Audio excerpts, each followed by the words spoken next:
Well, hello. Welcome everyone to our first tournament after the drop of 5.1 patch. And yeah, we have a bunch of new toys and updated toys to play with in this patch. Yeah, first, especially we're doing the faction war, midweek faction wars today with the new Conquest mode. Yes, we are going with the new game mode that is basically land battles with capture points. Balance of power still remain in the game mode, but at the same time there's the capture point mechanic where people can't actually draw a kite or corner camp. And yeah. Oh, hello human boy, and hello Contrarian Codex. Nice to see you all here. And yeah, we'll be starting the tournament today with our Norscan faction. Yes, I'm playing Norscan again this week. Yeah, I know I've been playing it last week, but this week we're gonna do it again just because I love Norsca, and they did receive some love in this patch. Their faction is getting some updates to the two relatively less common units, mammoths and familiars. Especially if you watched my stream last week, you would know that I am a big familiar enthusiast, and I love using those monstrous infantry. So yeah, we're gonna maybe try them out this week, but of course my opponent is probably gonna expect me bringing familiar, so I might have to actually counter pick against that.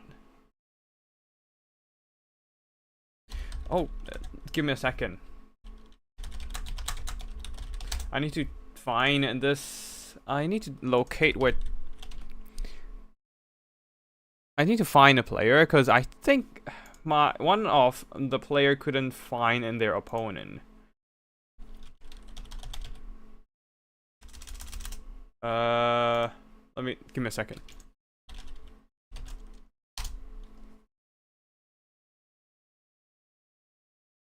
Does anyone know who Delta is? Because I can't seem to find them. And yeah. I have no freaking idea who they are and where they are. I might need to find them on some other random servers, which is not helpful.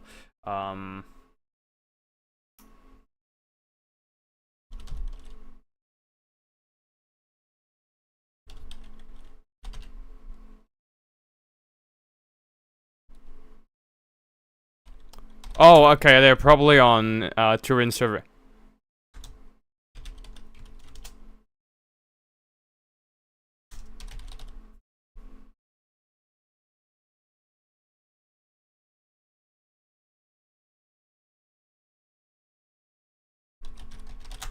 You're joining. Give me a second, sorry, just doing some tournament admin, because one of the players is a bit lost and didn't join the server.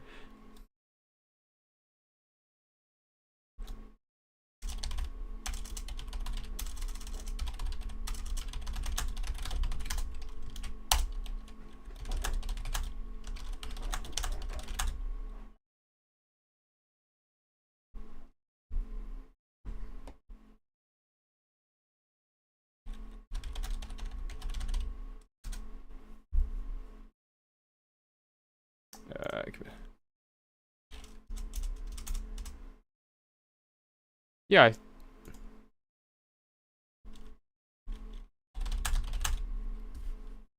Wait, hold on.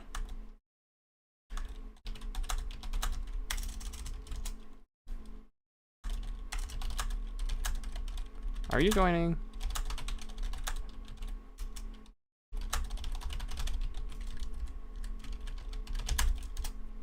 Okay.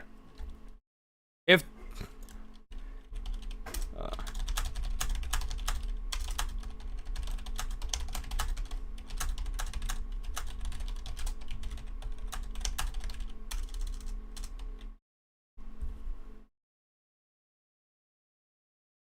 okay, cool. I can't really find. There's Sir Dante. Yeah. There's a server for the tourney. Give me a second. Sorry. Let me just quickly send you an invitation code. Here. Did that post? Alright, cool.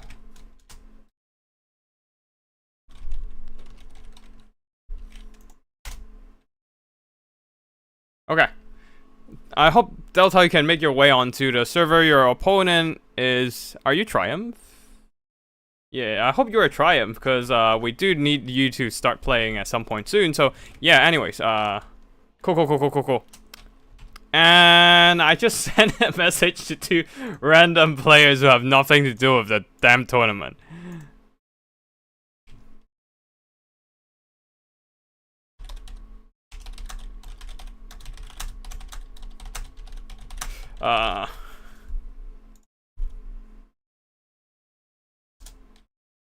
Let me just quickly send some messages in. Alright, cool. Delta is in, I think. So we should be fine. Okay, we are playing this Conquest mode. Yes, we are playing in the Conquest mode. Yes, sorry for a second there. Was just doing some emergency tournament admin. But yeah, let me just quickly hit start with the tournament. Because I don't think I've touched that button yet. Oh wait, no, I've started a tournament. Okay, cool. Yeah, let's just join our tournament in their lobby. But yeah, we're playing on the Conquest mode, so there's capture points. So no need to enforce rules of engagement, since you always have to like fight for the capture point most of the time.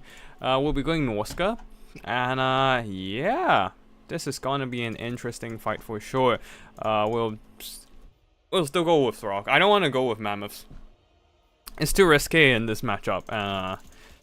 I feel like my opponent is going to be expecting Famir, but we'll still have to go Famir anyways, just because we don't really have a choice.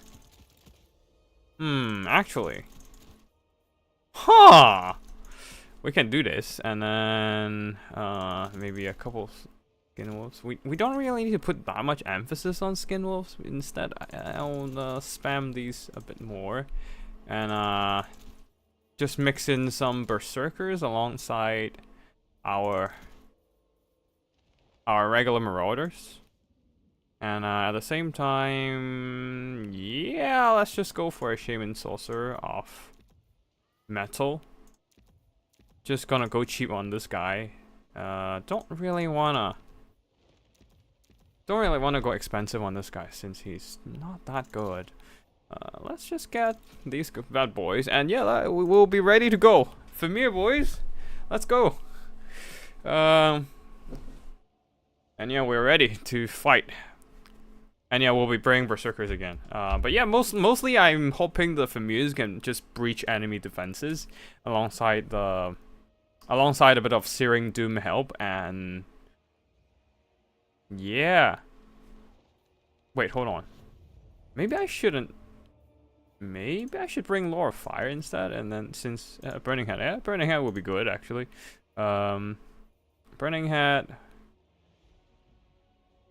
Flaming Sword of Ruin, maybe.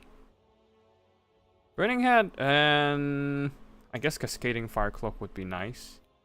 And then we still have some leftover funds, so let's just drop a Scroll of Shooting and just get ready. Haven't really played this matchup much, so we shall see what happens here. At this point, I don't think it's good. I think it's fine. Like basically, it's just land battles with a capture point. Like it's literally everything that land battles have, except for a capture point to force players into like fighting for something, and so the player cannot avoid engagement, cannot like kite, and cannot just avoid combat for most of the time. And like there's a strategic objective, right? So players can't play passively, and they can't just corner camp. Otherwise, they'll be losing the game once the capture point is available, and they're just too far away to capture the flag. And it basically removes the need of enforcing rules of engagement, because players literally can't, like, people play passively, and that creates a horrible gameplay experience.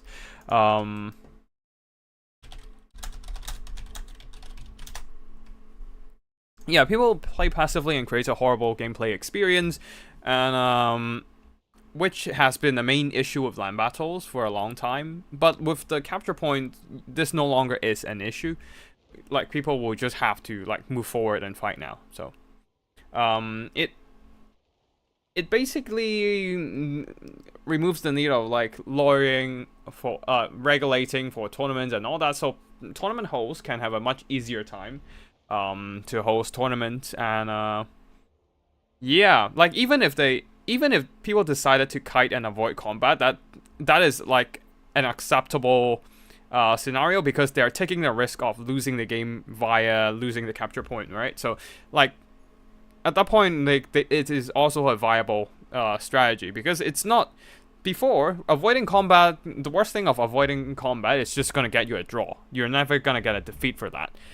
But now you're gonna actually lose by avoiding combat. So, yeah, it's no longer a thing that breaks the game.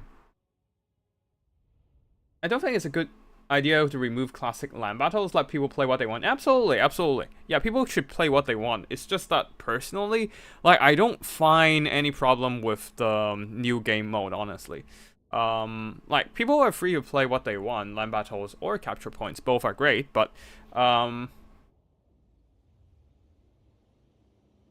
some casuals maybe just enjoy having a good old corner camping. Yeah, that's fine if you enjoy corner camping, but like the majority of people don't enjoy playing against it.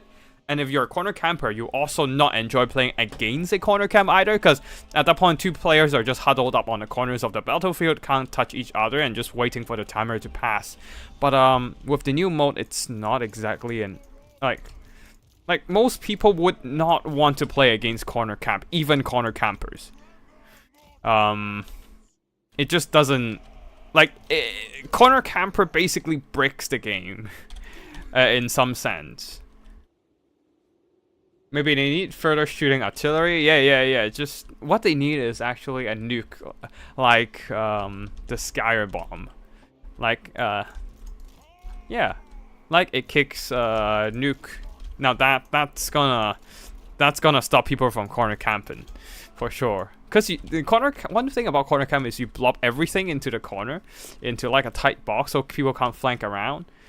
But if you're tight, if you have a tight formation and you got targeted by a nuke, oh boy, hey, that creates a whole lot of back of orbs to deal with.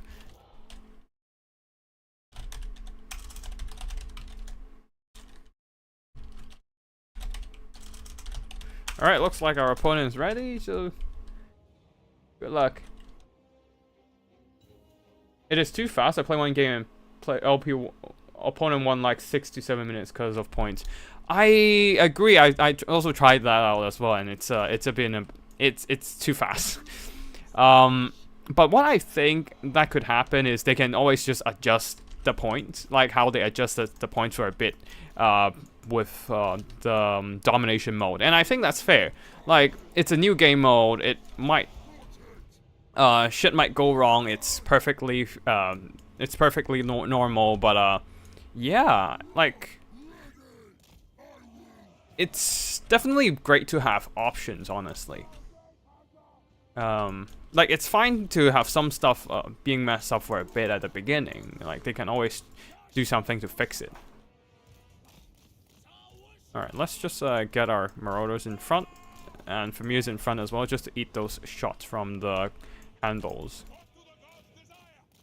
And just circle them back, and we don't really have a need to... Oh, right, turn these on. Let's just occupy this area. Marafi's gonna come over and... What are they gonna do? Alright, cool. Yeah, we're just gonna eat shots. I don't care. These are Familiars. They have 110 armor and 45% missile resist. As long as it's not my berserkers eating shots, I'm happy. Ooh, la la.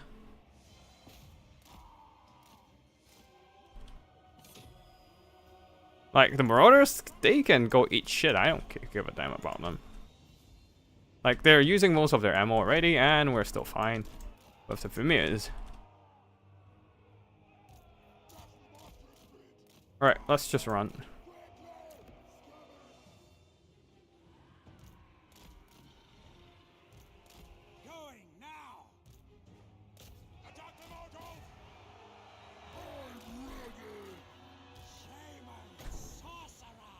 Ooh la la. Alright, cool. Let's see what happens now.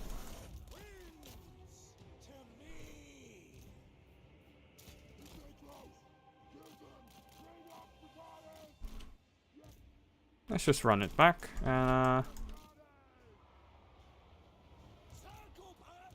we still haven't even sent in the Familiar for combat. Oh, good. Alright, hold on. Just keep running, guys. Stop getting dragged into combat.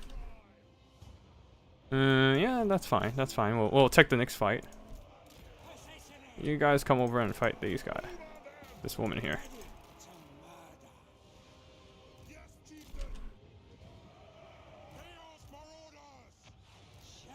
Ooh, boy. That's, the Horn of Caradon or whatever it's called. Ooh, boy, that hurts. That hurts a lot.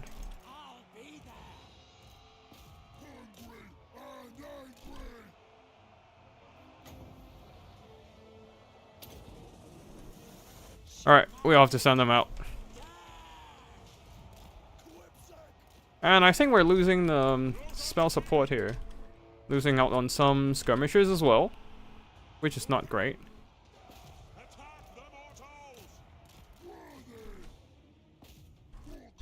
And oh shit, our skirmishers got caught out in the corner.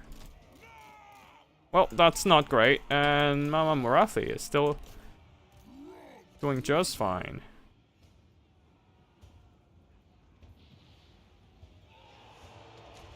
Alright, get a hit on Morathi. We just have to go after her.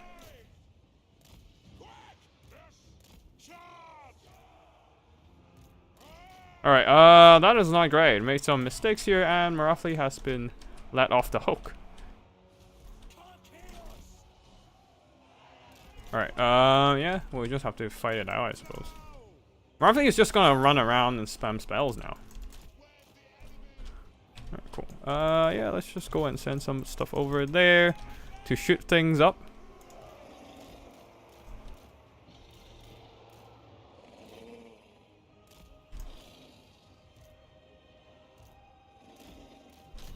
Okay, fight that. Familiar, I thought you guys have been buffed. No?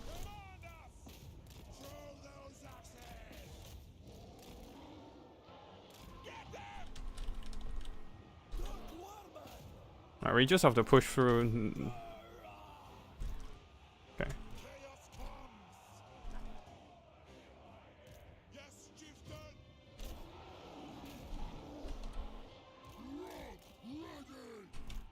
We lost our magic support, which is horrendous, but yeah, we'll have to figure that out. Alright, let's just recharge with these guys. And yeah. Come on, you can kill them all. Alright, we are running out of missile resistance, which is not great.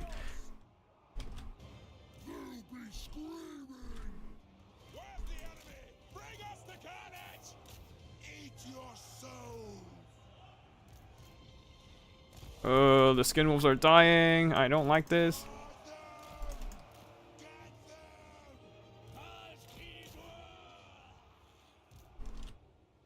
Alright, run off from me are done for.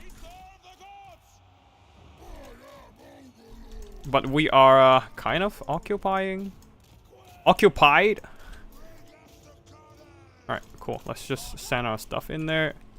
Yeah, you guys can go slam in with a charge or something.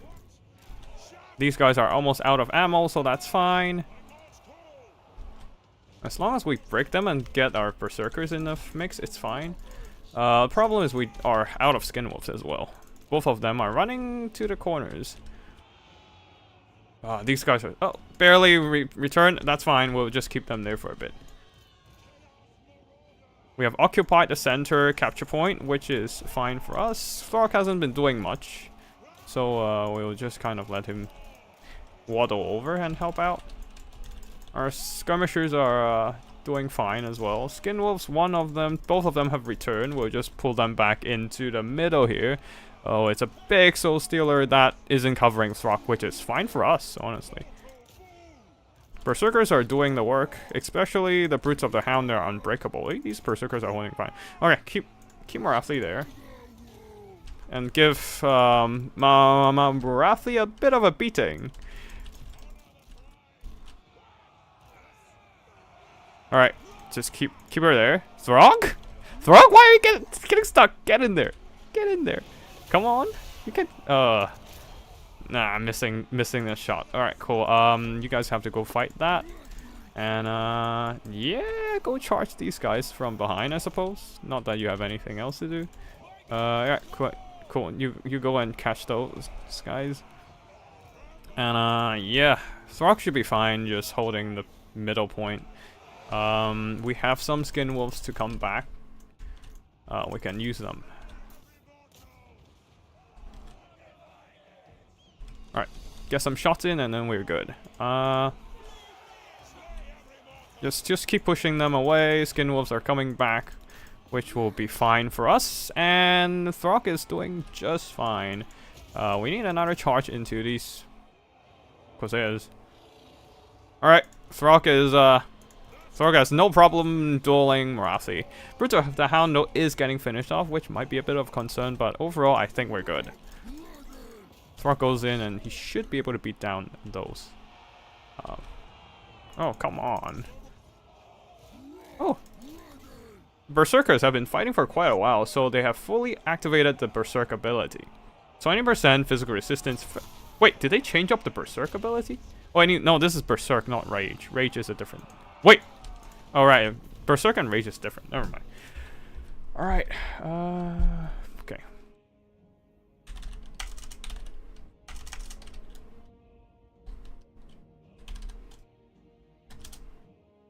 Shit, I forgot to save. I mean, I remembered to save, I just didn't save it fast, you know. Yeah.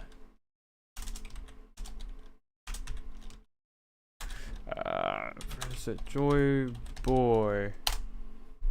Yeah, cool. And that is game 1. Forgot to check the army performances though. But yeah, the Berserkers definitely won me the game there. Being, like, I find one thing that I didn't quite manage to get, like, I tried a few Conquest games if you saw my replay earlier, the replay files back there earlier, but like, I tried a couple Conquest games and I lost the first couple when I tried because I forgot that I have to capture objectives and I didn't bring enough infantry to hold the line, and as a result I was losing out on points and in like mid game roughly, and I started like rushing to capture the point, but that also made me forced me into some unfavorable position where I can't patiently kite away, and which made me enough mistakes that I lost the fight as well, other than losing the capture point. So this is one thing you have to kind of be aware of in fighting in the Conquest mode. So I can't really patiently kite away, and instead I just have to fight for it. So that means kiting as like a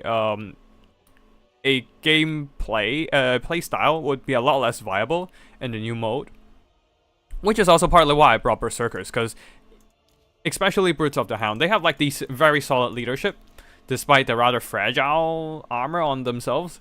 But the fact that like there's not a lot of good skirmishing options with the Dark Elves means the Marauders and the Berserkers are more than enough to hold the line against Bleak Swords, Dread Spears, that sort of stuff. And yeah, so which is something that gave me the initiative here. I just sent in the Berserkers to occupy the objective, or send in some of my infantry and Famir just to eat the shots from, Famir and Marauders first to eat the shots from the Black Corsairs. Then once, and because I started to capture point once the capture point is unlocked, so I'm getting those capture points trickling in, and this forces Joy Boy to push up to fight my stuff and push me off the point. But then, because he spent so much ammo on shooting my Famir and the Marauders, they actually absorbed a lot of that damage that would have been devastating to the lightly armored Marauder Berserkers and Brutes of the Hound. And which is why I was able to just kind of hold down the capture point till the end game there. Yeah, by forcing my opponent into a pretty horrible dilemma. Either he kites it out and loses out on capture points, or he charges in and start taking losses in the melee fights, kind of thing. But he did a really good job sniping out my Norscan Shaman Sorcerer, though. I think my micro was not on point in this game. Just not putting Throg where he is supposed to be, and that, yeah, I just don't have the right units in place to counteract enemy.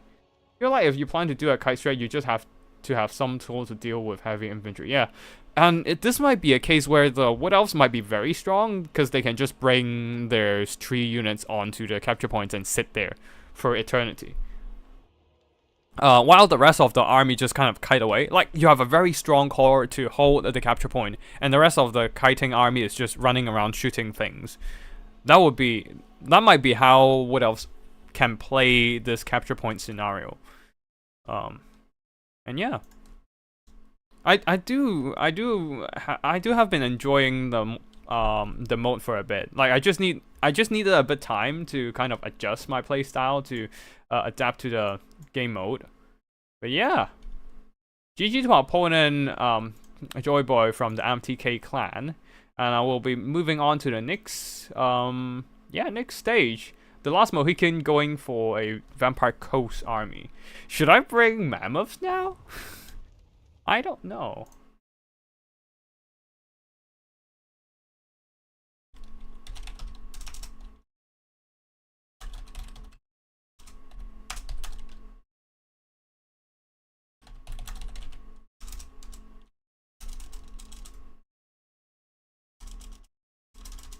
Oh, okay. Maybe 1 or 2 players didn't realize it's supposed to be a Conquest mode tourney and just played on land battles, which is fine, honestly. Like, my point, like, this has never been a hardcore tournament or anything, with nothing really on the line. So like it's fine if you just if you accidentally played on land battles. It's more to like test out the Conquest mode in the tournament setting. But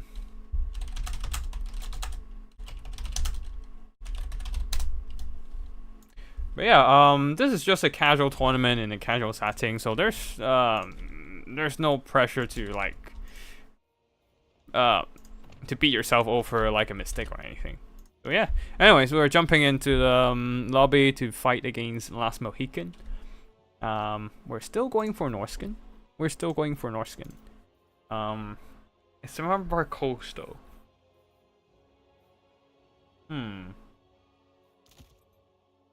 This might actually be worth it to just... we'll try this. Because why the fuck not? And as usual, we are taking a couple Familiar. It's probably gonna end horribly for us, but whatever, man. Whatever. Oh shit. Norsca and Warhounds did not get the kind of leadership increase like the other Chaos Warhounds. Oh boy. This is gonna be bad. Oh boy. Oh boy. Oh no. Oh no. Ah, well. We shall see. Should I bring Marauder Champions? Actually, maybe I should. Oh boy. We're out of money already. Yeah, well, I'll just take off from the miss. It's not that important on this unit.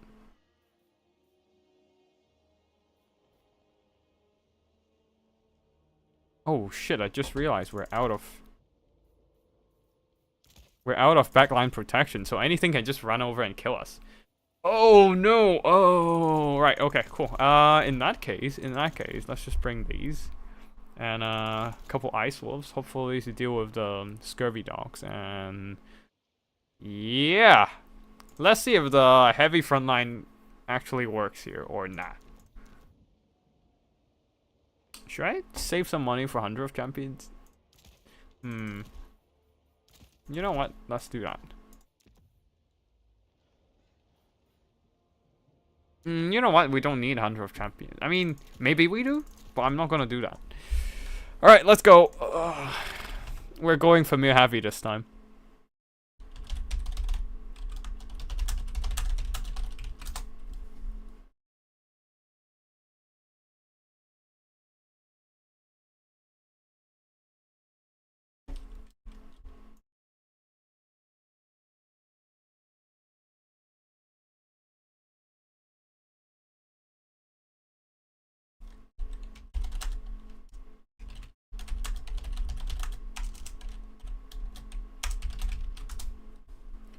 Unbreakable units with infinite healing breaks the game then? Well, that might... I mean, first of all, to capture points, you need infantry. Single entities have less capture weight and all that. So, unbreakable single entities probably is not the way to go compared to like having... Oh, and that might actually be decent here. Just because their units don't break and they can just pile infantry on top to capture the point. So you need something that can really effectively clear blobs against the enemy units, against like the enemy infantry spam. Skaven's a bit less of a concern because their infantry are weak and easy to rout, but like undead might be a concern here. Can you play Kislev with the new patch? Not today, not today. We are doing faction war, so everyone is picking one faction and playing it throughout the entire tourney, but, oh yeah, no, I don't think we have anyone picking Kislev here. So, yeah, everyone's just trying to pick something off meta, except, well, we have a Tzeentch player, we have, yeah, we have a Tzeentch player, and we have, wait, where's Pigman? I remember Pigman picking something... Pigman did pick corn. Oh, never mind. Green one beat him up, so there's that. The green one is using Norska beat corn. Oh boy, that is an embarrassment to the blood god. Man, Norska is getting all the representation in this one. Cause like originally I was planning to just like get everyone to have a different faction, but I think multiple players chose duplicate factions, so I was like, you know what? Everyone's just gonna be casual and have fun today, so... And nobody's really picking the meta stuff. Yeah, we don't see multiple meta factions being picked, so it's fine. It's fine. Like, the duplicate factions are, if I remember correctly, it's Norska, which I'm playing, and the green one is playing. Which... Look, it's Norska. Nobody loved them before, so they deserve a bit more attention. And then Ogre Kingdoms, Russell picked that, and then Fat Kid picked that as well. But Fat Kid literally was messaging me like earlier, was like, "Oh, I'm literally rushing home. Might be a bit late." So like, I don't blame him for not reading through like 15, 16 participant names and whatnot. Because he was literally driving and all that, so don't text and drive or use your phone while you drive. After all, there's also one more faction, Vampire Coast being a duplicate faction, but yeah, it's fine. It's Coast. Wait, no, it's Last Mohican and Human Boy both picked Vampire Coast. So, but like, it's fine. It's fine. Oh, Black Ark. I never played on this map outside of on domination mode. Wait. Did they put a Black Ark on a fucking island? I thought Black Ark is more like a boat and not an island.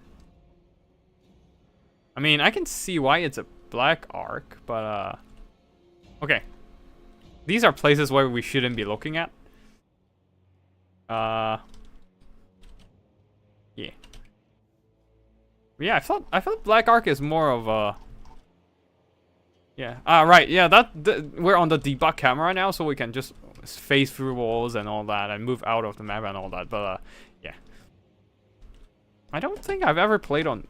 yeah, I haven't played on Black Ark for a long time. Last time I played, I think I was still on domination mode, being forced to play domination mode, and okay, let me just spread out my formation a bit. I don't wanna blob up against the possible Vangai's revenge, because that would be really awkward and get my entire front line obliterated. So yeah, alright, we've got a couple dogs at the back line to maybe actually, why do we have them at the back line? Just put them in front. Fuck it. Why does Ice Wolf and Sabertusk not have Vanguard deployment? I don't get that part. I really don't. But yeah, let's see what happens here. Can we Vanguard deploy behind enemy lines? No. We might have to fight. Well, we might have to bring the fight to the Vampire Coast deployment zone.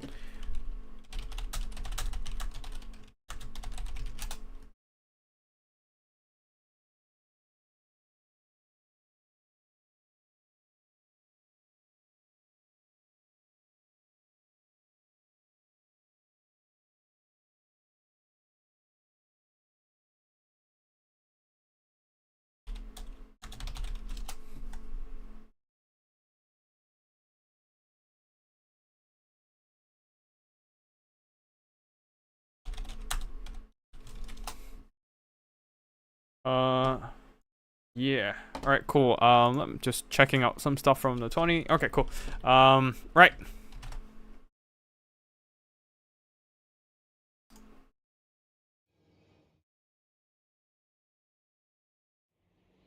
Cool.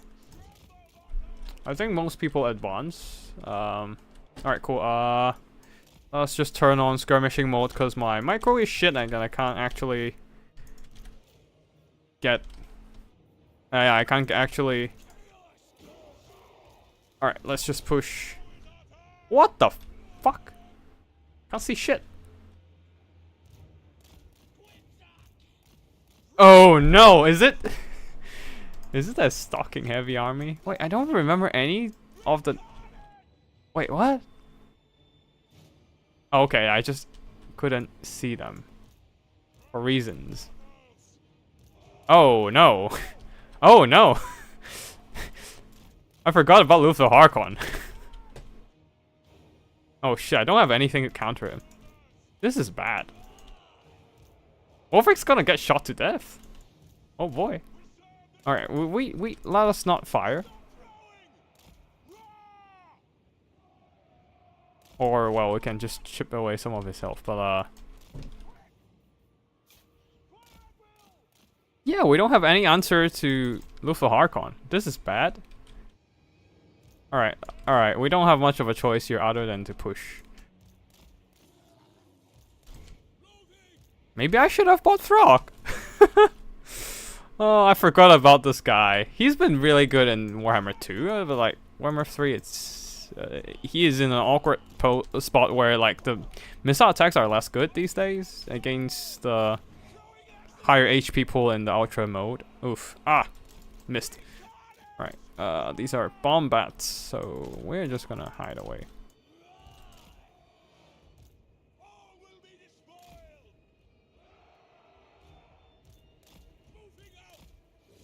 Is he gonna juke? Okay, last Mohican took that volley, but we're also out of shots to deal with the gun bats. Actually, just go that way.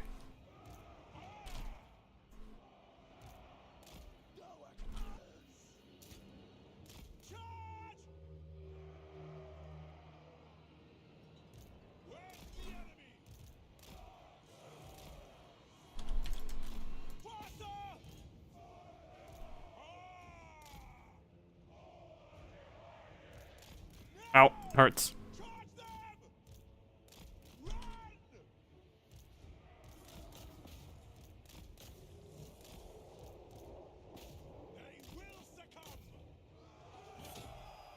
Alright, we got the point.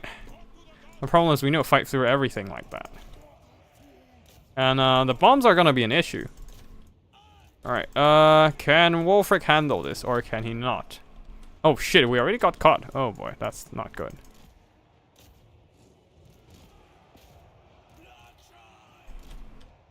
Alright, cool.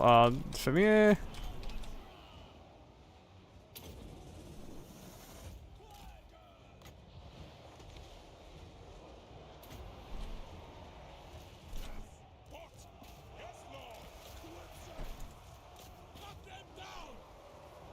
That is killing our own men.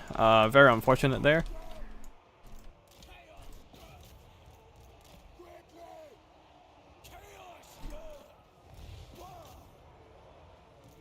Alright, let's just get those attack boosts on. And Ice Wolves need to pull back, because this is not helping.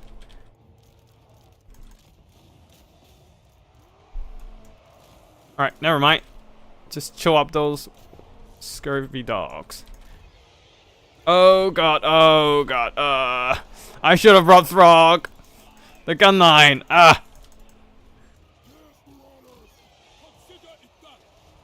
need to break through the front line, but I couldn't. Oh, and I got silence. Great.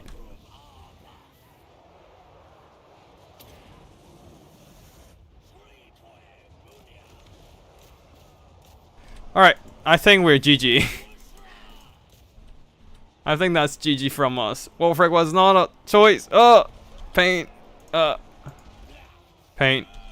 The gun line. Yeah, Throg would have been a better choice here, I suppose. But yeah, I couldn't.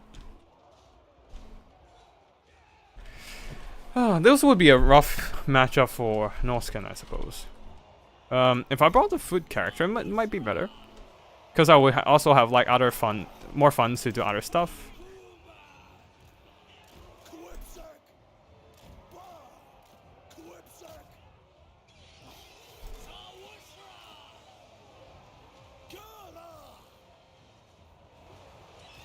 Champions are still fighting on, which is quite impressive on their own, but like, the rest of the fight is not going in my favor at all.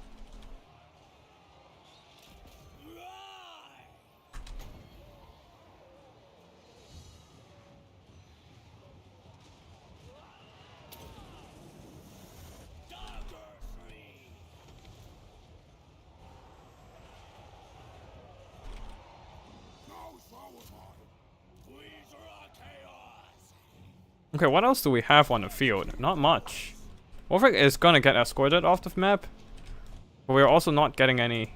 We're probably not gonna have enough resources to hold down the victory point after this. That's bad. What the fuck? He came back. Can you drop one last boat on something?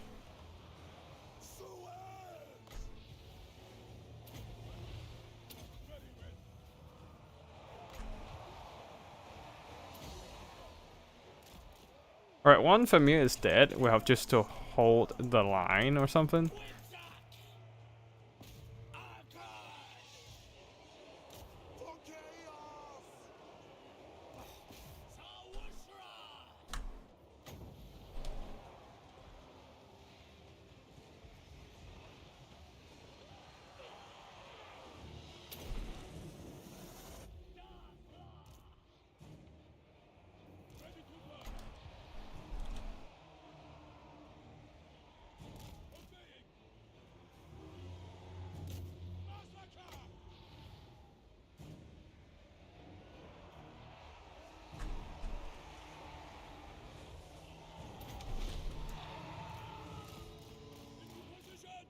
Alright, try to juke.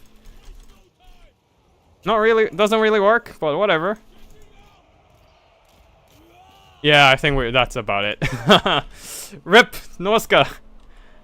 Army losses is coming in, and remember this does have army losses, so if our forces are depleted, we'll still get defeated. And yeah, I think once the familiar route, it's gonna be army losses. I should have brought Frog. Or Wolfric on... And yeah, Frog would have been a much better choice. Yeah.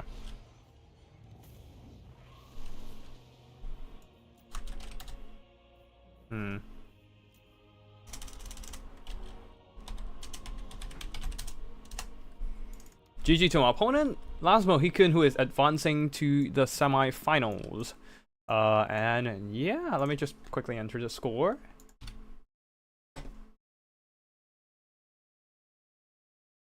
Coast meta, I'm here for it. I think Mammoth versus Vampire Coast was too much for fun. Yeah, that probably is what fucked me over in the end, unfortunately.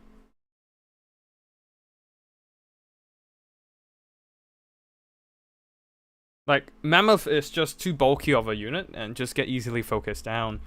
Oh shit, there's a Death Guard in there. I guess they just got wrecked by a bunch of boats and Burning Head and something like that. Yeah, the Mammoth was not worth it. Champions did great though. They held the line. Familiars did all, and the Familiars didn't do all that well either. They were fighting too many habits.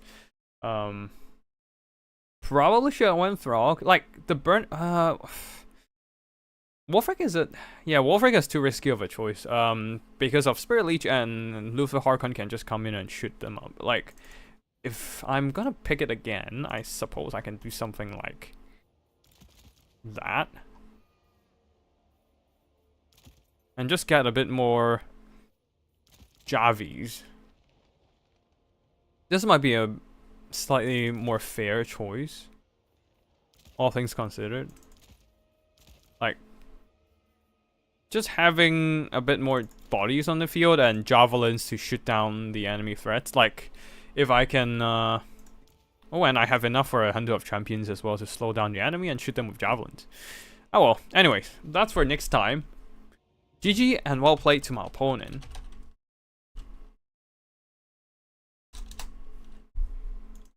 Yeah, I was memeing too hard with the Mammoth, unfortunately. Mammoth got a buff, but not enough to carry the game in this matchup.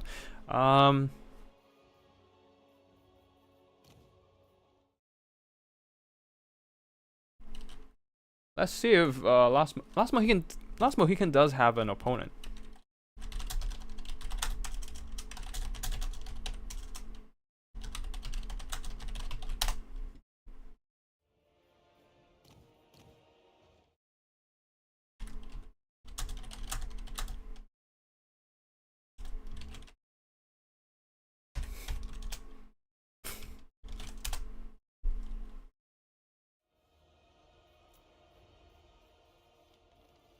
Alright, cool. Let me just find the Mohican matchup. I think that's the one. Yep, we're back. Now I'm just gonna turn on the screen blocker. Yeah, you can't see shit. But yeah, actually let me just move this a bit. Screen blocker, that, we could go. There we go. There we go. We good. Alright, Last Mohican going for Vampire Coast, and their opponent, Archangel Anton, would be going with Chaos Dwarfs, who have beaten... Oh boy, Archangel has gone on a pretty wild spree, actually. Chaos Dwarfs beating the Wood Elves, which is not too surprising, even with the recent buffs to Wood Elves, since Chaos Dwarfs has been a good counter to Wood Elves for quite a while now, having that heavy infantry and ranged firepower to counter enemy skirmish and just absorb enemy incoming ammo. But then Fat Kid's Ogre actually lost to the Chaos Dwarfs as well of Archangel and Ton, and then Archangel won against Slanesh. So yeah, he has been going on a spree for sure, and yeah, this will be the next match for the winner of our last match, Last Mohican. On the other side, Alric Ral with his Tzeentch army is going against Norscan of the green one, and Boina Roja from the MTK clan is going with the Demons of Chaos versus Rusto with his Ogre Kingdoms. And Demons of Chaos is one of the factions that can bring Karanak, because Karanak is a demon of chaos indeed, being a flash hound and whatnot, and yeah, he can actually be fielded by the Demons of Chaos army, and being a really good mage sniper, he can quickly eliminate the enemy magic support, reducing that magic damage, spell damage that their opponents can do against the Demon's army. So it can be a really good unit, and especially with the Brass Collar, actually. Removing magical attacks around... negating magical attacks around surrounding units and silencing as well. Yeah, I think it removes magical attacks. So like, yeah, so it synergizes well with the Demons of Chaos faction, helping like just negating that magical attack and allowing the physical resistance of the Demons unit to shine. So yeah, it can be a really strong combo. But yeah, we shall see how is that gonna work here. Yeah, since Corn played by Pigment has been eliminated from the series, it all comes down to whether Boina Roja can bring Karanak into the later stages of the tournament. But yeah, let's go back into the streams, the games window. Plus, I need to check chat. Give me a second. Loading up my stream on my phone.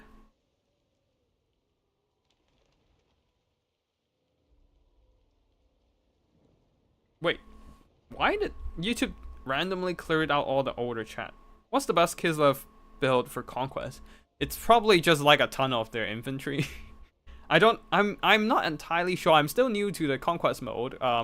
Obviously, I would say Dav and other players who have played more frequently on the Land Battles with Caps mode would be more familiar with this kind of with this mode's gameplay.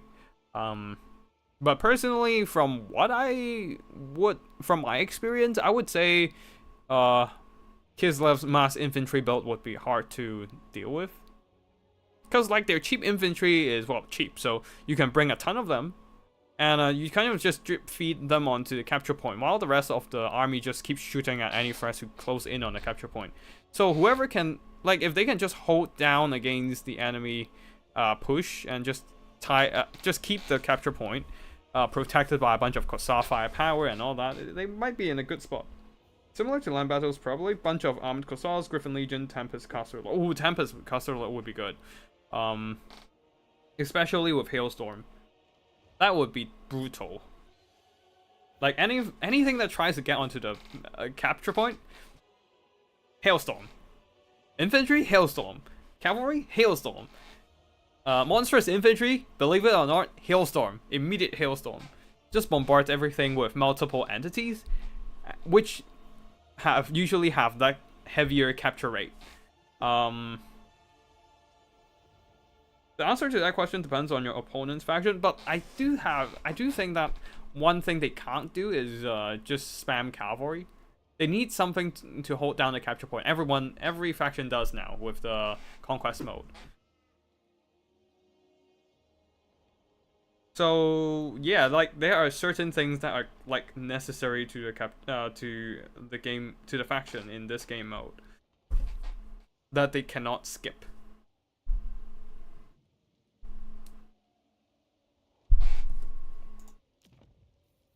And yeah, we might see a more infantry heavy meta coming in, because before the Conquest mode, well, infantry has been a thing on domination for a while because of the capture weight and the capture point mechanic. And now, yeah, but other than that, the land battles wasn't really that focused on infantry, because they don't actually give you the initiative on the battlefield. And on top of that, they're just really vulnerable to cycle charges, to enemies bombarding them with artillery being shot at and all that, magic as well. But now infantry actually has a very important purpose that is not replaceable by any other units. That is the capture weight and their ability to just hold the line. And this is very important here. If you have more infantry, you can just wrestle the capture point from your opponent and just take over the winning condition and give you a bit more chances to win. So infantry for once might actually be important here in the game mode, in land battles / conquest mode. But yeah, let's see what happens here, as both sides are actually going heavy on their infantry. One side with their light zombie chaff, and the other side with some heavy Chaos Dwarf warriors. Do remember that Chaos Dwarf warriors are indeed buffed in this patch. I forgot what exact buff they received. Let me just load up the patch notes. I do have them on my screen. Chaos Dwarves. Chaos Dwarf warriors with a little bit more weapon damage overall. Oh, regular Chaos warriors actually got a cost reduction. So yeah, they are more cost efficient now. And they having shields and armor means they can just block pistol fire, or at least they can block some handgun fire with their silver shield. So very solid stuff, just cost efficient infantry to hold the line. And then they're backed up by 4 hobgoblin archers to counterfire enemy archer line, bulls and surrenders to hold down the back line, and a couple infernal castellan for their armor piercing shots to counterfire against the now buffed up Luther Harkon on a Terrorgeist. Yeah, leading the army though is Astrogoth Ironhand with Flamestorm and Cascading Fire Cloak. No longer Burning. Oh wait, yeah, never mind. Yeah, he doesn't have Burning Head, but yeah, like, and also Black Hammer of Hashut. On the other side of the battlefield for the Vampire Coast, front line of zombie pirate deckhand mobs. Oh, okay, there's the damage value slot over here, which is nice to see. It's still here, it's just not on the replay. I'm still waiting for that to come out on the replay, but yeah. Oh wait, there are also 3 units of Hobgoblin with Raider Archers that I almost missed out. And yeah, back to the Vampire Coast. Front line of zombies, flanked by some animated hulks, backed up by 4 units of zombie pirate gunnery mobs, 2 units of polearm mobs, and 2 more units of animated hulks. And in the skies, a ton of bombers. One of them, the Salt Lord Scuttlers. Yeah, a lot of bombs. These guys even have armor sundering, which can synergize well with the non-armor piercing explosions.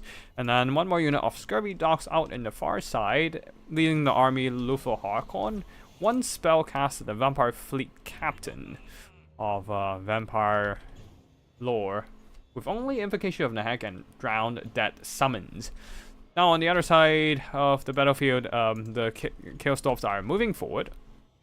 They do have that infantry advantage, but we'll see if they can maintain that once the bombers are in position. But of course, the Vampire Coast do have the Hobgoblin Wolf Raiders to just shoot them down. And there's a lot of archer fire here, which is probably why Luther Harkon is risking himself to just try and chase after the Hobgoblin Wolf Raiders, because he doesn't really have enough counter skirmish against the archers.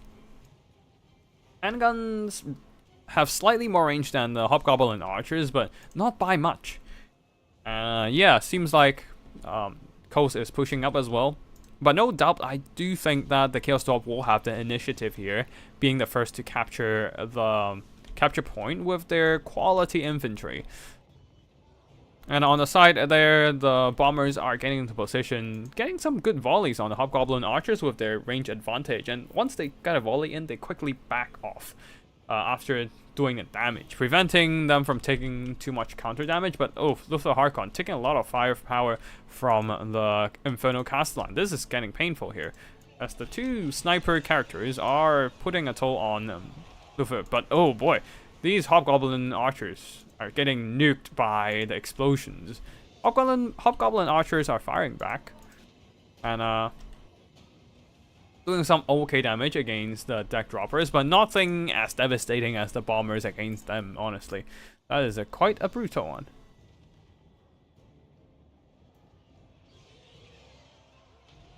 And yeah, Salt Lord Scuttlers are closing in, trying to bomb up the Hobgoblin archers, and oh boy, this is gonna be painful. Yeah, they've sit in the archer range for a little too long, and it seems that Chaos Dwarf, because of the harassment from all these bombers, they weren't able to push up their Chaos Dwarf warriors and are just sitting there trying to focus on dealing with the enemy skirmish. Last Mohican, though, really masterfully teasing the Chaos Dwarf formation, closing in with the bombers, nuke the archers, and quickly back off before the archers can move out and catch up to their bombers. And because these bats have quite a bit of speed, 80 speed versus the 35 of the Hobgoblin archers, they actually managed to get a pretty significant lead here in terms of skirmishing results. Archangel is getting a bit more value overall, but that's probably because they killed Luther Harkon by quite a bit. But otherwise, the Hobgoblin archers are getting steadily worked down by the bombers here. Oh, these bombers might be getting a little too close in the middle here. Might take a bit more fire from the Wolf Raider archers. But yeah, oh, this might be rough though. Astrogov getting a little too ahead of himself, and then just getting focused down by multiple units of gunnery mobs by very nicely placed Flame Storm, nuking the zombie pirate handgun mobs. And also the pole arms that are trying to move up and maybe secure them from Astrogov pushing in, but alas, that kind of puts them into the harm's way, as they are also roasted alongside their handgun comrades. Now back to the skirmish fight here. These deck droppers are taking more and more damage, but they also manage to finish off pretty much all of the archers, except this one relatively healthy, but also very tattered. And then there are some scurvy dogs coming in to finish them off. They would be turning around to fire a volley into the scurvy dogs, but after that they probably just get charged down and run away. In the front line here, Chaos Dwarf warriors are trying to wrestle that capture point away from the control of Vampire Coast, but they're getting bombed from behind by bombers, and then also firepower focusing on to the Chaos Dwarf units is putting a heavy toll onto them. Like these Bull Centurenders taking a lot of damage already, being pinned down by Animator Hawks and just fired at by the handgun mobs. However, the Wolf Raiders are back now that some of the bombers have been pushed back.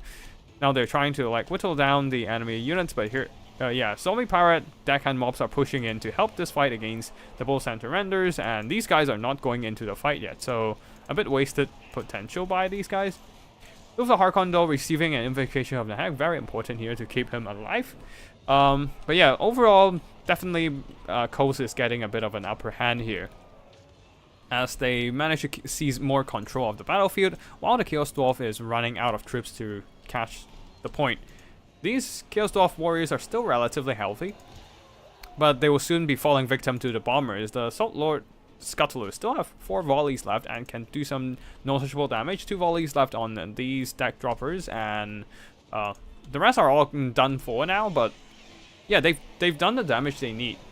Nothing too crazy, but they clear out a lot of those archers, and the handguns are in a relatively safe position to just fire back at anything. They have enough range to outrange all these bows anyway, so yeah, the Hobgoblin bows are now being pressured by the deck droppers, and a lot of their ammo are also being used up. While the balance of power is slightly in favor of Chaos Dwarf, the point is still firmly in the hands of Vampire Coast, and there's not much, yeah, there's really not much the Chaos Dwarf can do to capture the point, so they will probably have to try force army losses ASAP. But the thing is, with the firepower of the Vampire Coast still very much intact, I don't see how they can do that.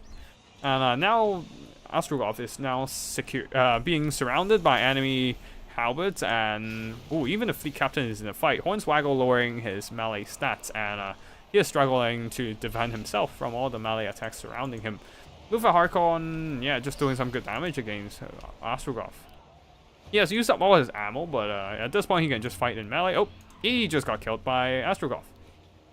But I don't think that matters too much now, because all that balance of power is being held up by 2 Inferno Castellan, and that's it.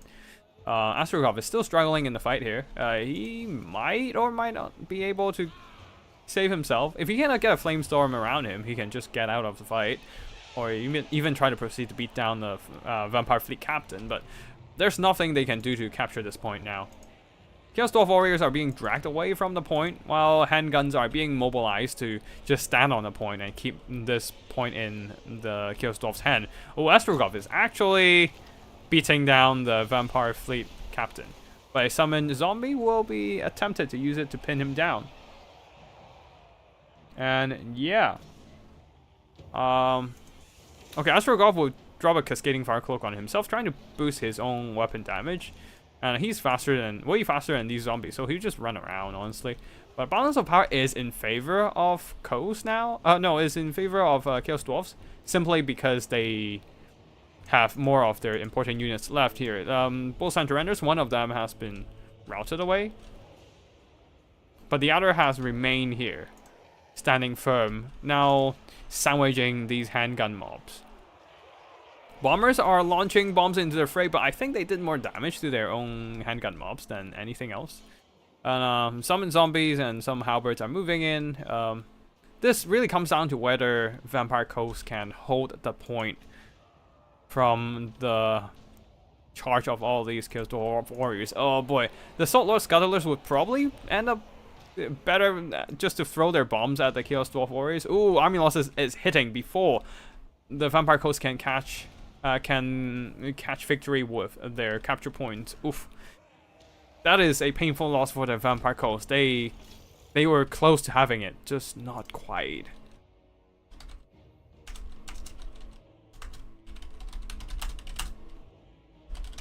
Very nicely played from both players. A very close game indeed, but it seems that Chaos Dwarfs just managed to crush the Vampire Coast in terms of balance of power and secured victory. Very nicely played from both players here.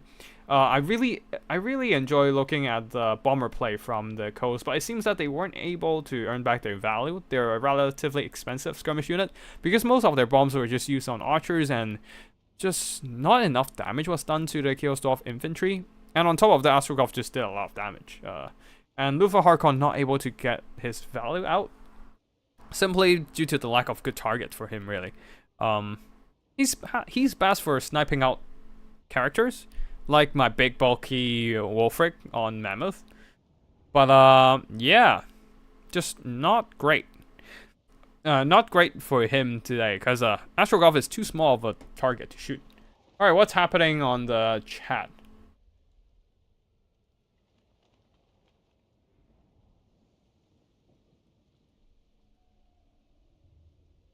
Homer Simpson, I do think that I would tend to agree with the AD. Yeah, couldn't have killed the warriors, yeah. The bombs could have done more against the warriors, I believe, but they were also constantly pressured by the wolf raider wolf bows. So very nice army pick with Chaos Dwarf here. Especially, I like the use of the Inferno Castellan to really put the pressure onto Luthor Harkon. Even if Luthor Harkon isn't on the map, the Inferno Castellan can be used to shoot at monsters like the animated Hulks to get back a bit more of a value. So a very solid choice with the two missile character. Doesn't... Wait, dude. Homer Simpson, I think... Conquest didn't replace land battles. You can still play land battles on quick battles. I think CA have learned their lesson on removing a game mode. So they didn't remove any game mode this time. They just introduced a new game mode, not replace an old one. So yeah, I think it's all good for now. Like, obviously, there still might... it's... The game mode, the Conquest game mode might still need some tweaks, but I think it's fine so far. Yeah, they didn't remove it yet, Spellbound, yeah. So it's all good. It's all good right now. What did they remove before? When Domination got introduced at the start of Warhammer 3, they actually didn't bother to put the land battles in quick battles because they thought Domination can replace land battles. Turns out it's not the same thing because of the replenishment mechanic, resummoning mechanic make the whole game mode a whole different experience. So, which is why there was a lot of complaints, I suppose, from the land battle community, and like the land battle community just kept doing the same thing. They will remove it eventually from QB, which I understand the reason why, because land battles unfortunately is just not great to play on quick battles due to all the corner camping and draw kiting. Like, there are no rules on quick battles, so people are free to play what they want, even if it means ruining sportsmanship and ruining the match. Like, adding that capture point, I've always said that I would be happy. I would be absolutely fine if they introduce land battles with capture points as a thing to replace quick battles, to replace land battles on QB or on ranked multiplayer. Simply because it's as close to land battles as it can get, and it doesn't fundamentally change the experience to the point that you're drip feeding units out into the open. Instead, you're still fighting with a full army. You're fighting for an important objective, and you're still essentially getting a highly similar experience. Yes, the playstyle changes a bit, the dynamic, it has a bit of a difference, but it still gets the whole vibe of commanding a large army and just two large armies showing down against each other as realistic as it can be.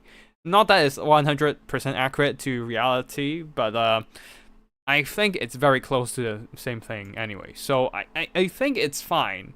Like, of course, I'm sure the community will still be happy to host land battles with fruit rules, enforced. The Warpstone Cup is still going to be hosted in the land battles format, and it's hard to say if Conquest mode will entirely replace land battles. It's still a little bit too new to make that conclusion.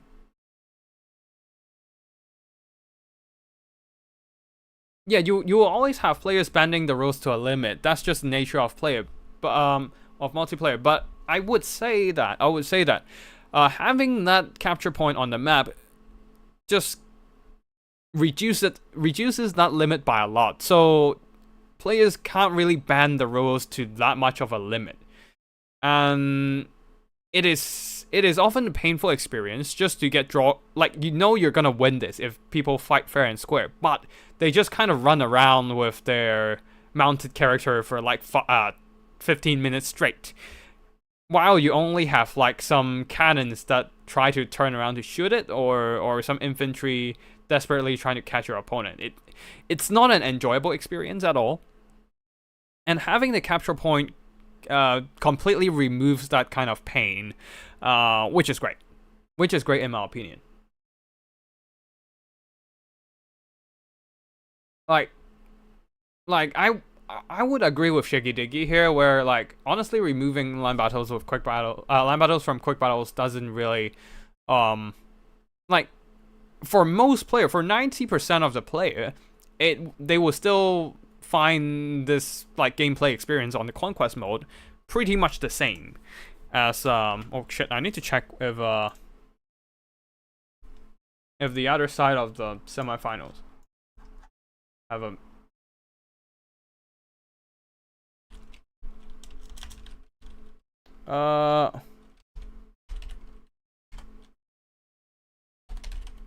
oh, Buena Roja has managed to get onto. Oh boy, he managed to get into semifinals. Oh boy, let's go. With the Demons of Chaos.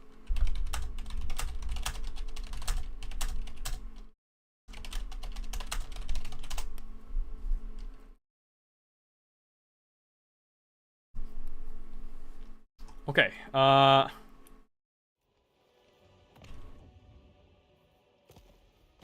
Is this one? Yeah, this is the one. Oh yeah, this is the one. Okay, cool. Cool. I hope they see my Discord message.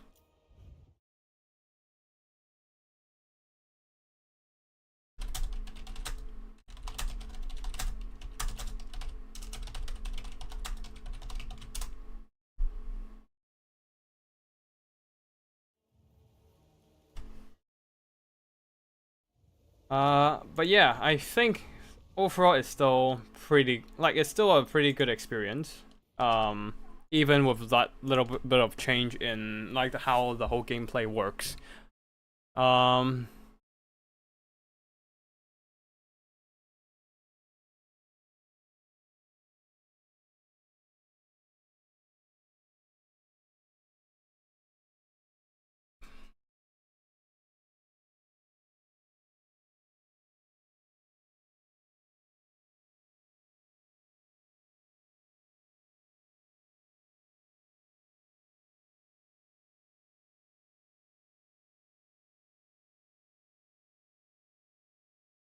Is it just me that on quick battles selection process is very buggy?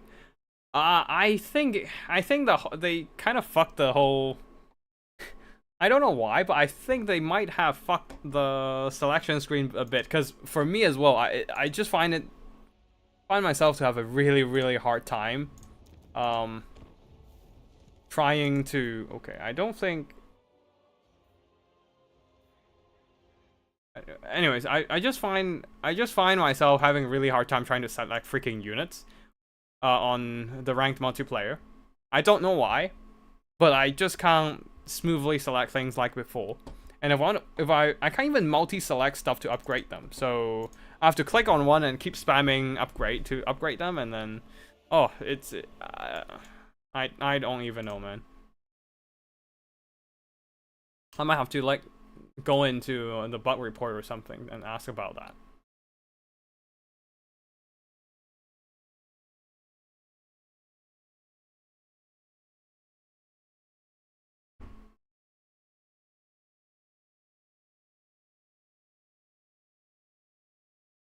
Yeah, I think it's just buggy overall. I need to know if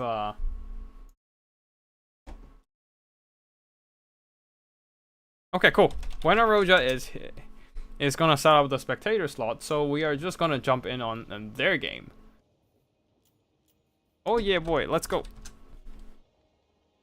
Screen blocker on, and we're gonna wait for their opponent, Alric Raoul, to show up.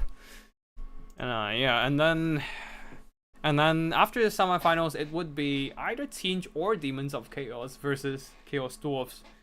Chaos Dwarf meta, let's go.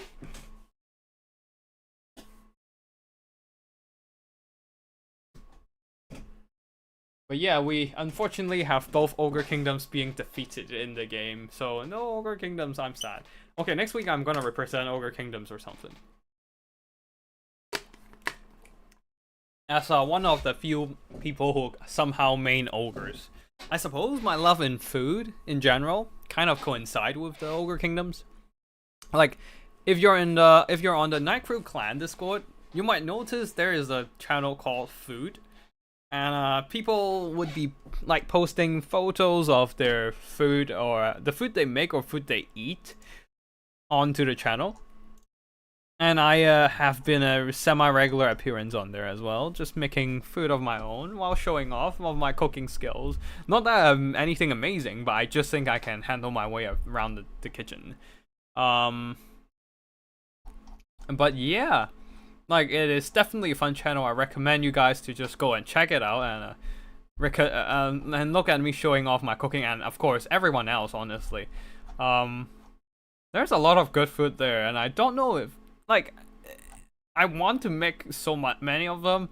I just don't have the freaking time and the appetite. I would be absolutely obese if I just make everything I've seen on there and eat them all. So yeah, and maybe I'll be broke too, because there's a lot of good stuff.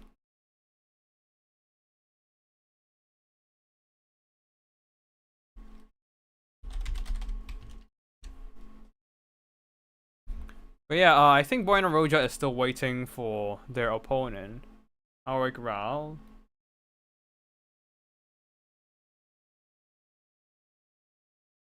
Let me just check if they're around.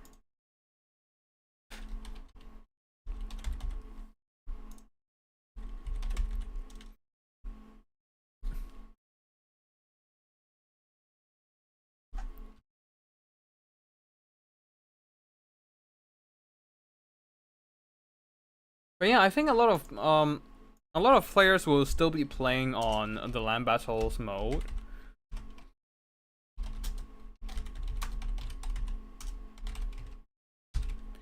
So we'll see a lot more replays coming in from the land battles mode as well. Especially I actually still have a lot of videos that I pre-recorded already that are in land battles on patch 5 pre-5.1 patch. Oh yeah. Thanks for joining my tourney, Gojira, and yeah, I'll see you around. I hope you enjoyed the tournament so far. Okay, Arik Ra is here, so yeah, but yeah. We'll still be seeing a lot of land battles coming in, and I've got like, what, 3, 4, 5 videos from land battles? So, yeah. And excuse me for the noise outside the window. We're in UK here, and it's been hot. Without any air conditioning whatsoever, so yeah, all I can do is just to open the windows and keep the ventilation going, even if it means a bit of noise onto my stream. What's the best dish you make? Recently, I would say it's the beef bourguignon that I spent some hours on. Like, it's not difficult to make, it's just time consuming. Like, I really love braising dishes in general, stews and braises and that sort of stuff, like slow cook stuff in general. So and beef bourguignon is something I really want to make for a while. And just so happens, I actually came across a big slab of beef brisket in one of the local stores. It's like a 1.7, 1.8 kg brisket. It's a big chunky boy. And I used that to make like a Chinese braise earlier, but then I still have like, what, 700-800 grams of the brisket left. So, like, I need to finish the brisket. Let me just spell it out. I think it's... Yeah, I think it's spelled like that. You can Google it. But basically, it's like a French braised dish. So I've got like this whole 700-800 grams of brisket, right? And I still need to finish that, so I bought like a bottle of red wine, a cheap one, and use it to soak the brisket overnight. So by the next day, the beef brisket has soaked up all the flavor from the red wine. And the red wine also have some time just kind of sprinkled into there, so it just adds a bit of fragrance to the liquid. And then I browned the sides of the beef brisket cubes. Yeah, I diced it. I cut it into cubes beforehand, before I marinate it. And so I browned the sides of the beef brisket, and then using the browned oil and a bit of butter, I browned some onions, browned some, and also sauteed some of the, some carrots, also cubed, carrot cubes, carrot chunks. And then I dumped the beef brisket into there alongside with the red wine mixture with thyme and the beef juice that kind of soaked into it overnight. Use it to I pour everything into like Dutch oven. Like it's basically like big ass cast iron pot that I bought like a few months ago. And I've been really enjoying this investment so far. It's been serving me really well. So I chucked everything into the pot, add some beef broth into there. I just use some chief beef stock cubes. So like just to add some base flavor to the whole liquid. And then yeah, and then I chuck that into an oven and just roast the whole Dutch oven for like an hour, no, 2 hours. And by the time I take it out, the whole thing is gonna be softened up. All the beef chunks are gonna be slow cooked for a long while. They're gonna be softened up, and yeah, it's just amazing. I really love my braised dish. It's really amazing. Also, it's like relatively easy to make as long as you can find the beef cuts for it. I just need to find the damn cuts, which is the hard part. Cause like in supermarkets you can just find the basic steak cuts. You can't really get like the proper stuff for like braising and stuff, like because like braising is not really the most common way to eat beef, right, for most people. I personally love braised beef, so it's all up my alley, but most people just eat steaks that are pan fried or grilled. And yeah, I can't really find a slow cook cut, which is the main problem. Which is why I'm really happy I can find a big ass beef brisket around my store. But yeah, I should make a big tournament with the price being you cook one meal for that person. Dude, that's not gonna work. we have players from all over the world. How am I supposed to send my cooking all the way to US? Or am I supposed to fly over there just to make a fucking meal? Nah, I'm not gonna. That ain't happening, mate. That ain't happening. Like, even if I can make cookies, it's gonna go bad by the time it reaches the other side of the world. No. I did make some old amazing cookies like a few weeks back, and it was great. That's their problem. They have to come to you to collect the prize. I guess. Not everyone can afford to fly on the whim, though, so that's the problem. But yeah, that Dutch oven has served me well. Like, but yeah, after like slow cooking it, it's not even the end. I actually have to like saute some mushrooms in bacon fat. Like I got some bacon lardons, like kind of fried them up a bit, so they releases the fat and oil inside, allowing me to saute the mushrooms, and then I'll have to like saute them a bit before throwing them into the slow cooked mixture inside the Dutch oven. Mix them up, and yeah, that was how it ends. I also had to add some flour to thicken the sauce, but that's nothing too too fundamental to the whole experience. But I did spend a bit more time reducing the mixture and like to reheat and reduce the mixture every time I have a meal, because that beef brisket basically lasted me for like what, 5 meals, and every time I would like throw it into like a pan to just kind of cook it a bit and use the heat to reduce the liquid and thicken up the sauce. Add a bit of flour in there as well for that. But yeah, actually I made like some mash on the side with some parsley to go with the beef, and it was amazing. And on top of that, I also made like a bread with the Dutch oven. Dude, that was so good. Like the bread is perfect for going with like soup and the beef bourguignon. Because I only made enough mash for like 4 meals of beef bourguignon. But I have a 5th portion of beef bourguignon now left. So what happened was I need some kind of carbs to go with it. So I was like, fuck it, I've got a bunch of flour in the cupboard, so I'll just make bread. And I've got a Dutch oven. So why the fuck not? So I made bread with the Dutch oven. You don't even have to knead it, which is the great thing about it. It's a bit sticky and messy and all that, but yeah, I also posted it onto the food channel as well. So yeah, do go check out the Night Crew Clan food channel and post your own food over there. I've been really loving showing off my food and taking inspiration from everyone else's food. It's great. It's great. What 10 out of 10 would recommend. And especially like there's some food that I wouldn't make at home, and I don't know shit about making cocktail and all. So I mean, I had cocktail at a friend's, and I've had homemade cocktails before, but I just don't have the.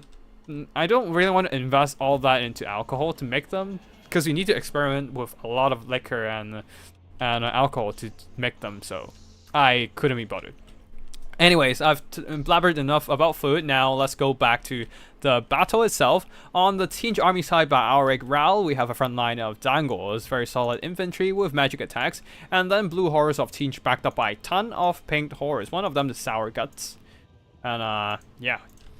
And then a few units of Xantagors of Tzeentch, leading the army Kairos Fate Weaver with blue fire only, and also Gaze of Faith to lock down enemy units. On the other side, also a Tzeentch caster with blue fire, but also with pink fire and Gaze of Fate. They're what are they gonna do? Stare each other down? Oh, Gaze of Fate being hitting Kairos. How does it feel to get hit by your own medicine? But at the same time, Changebringers on Demons of Chaos side, 2 units actually, but one of them has been locked down by Gaze of Fate and ate a volley from like the pink horrors, and it's been very painful so far. Other than that, 3 Chaos Furies, and a front line of Plague Bearers of Nurgle. The Changebringers, one of them is almost dead, takes some really heavy losses. Actually, already fading away from reality, really painful loss for the Demons of Chaos that early in the game. Maybe perhaps Karanak, who is on the field right now, can help them bring it back a bit, but we shall see. As Kairos Fate Weaver might have took a bunch of damage from the Changebringers, but most of them is just on the barrier, so he can like recover that without any issue. And at the same time, Xantagors are psycho charging. Oh shit! There are 2 gnats on the field now. This is gonna be painful.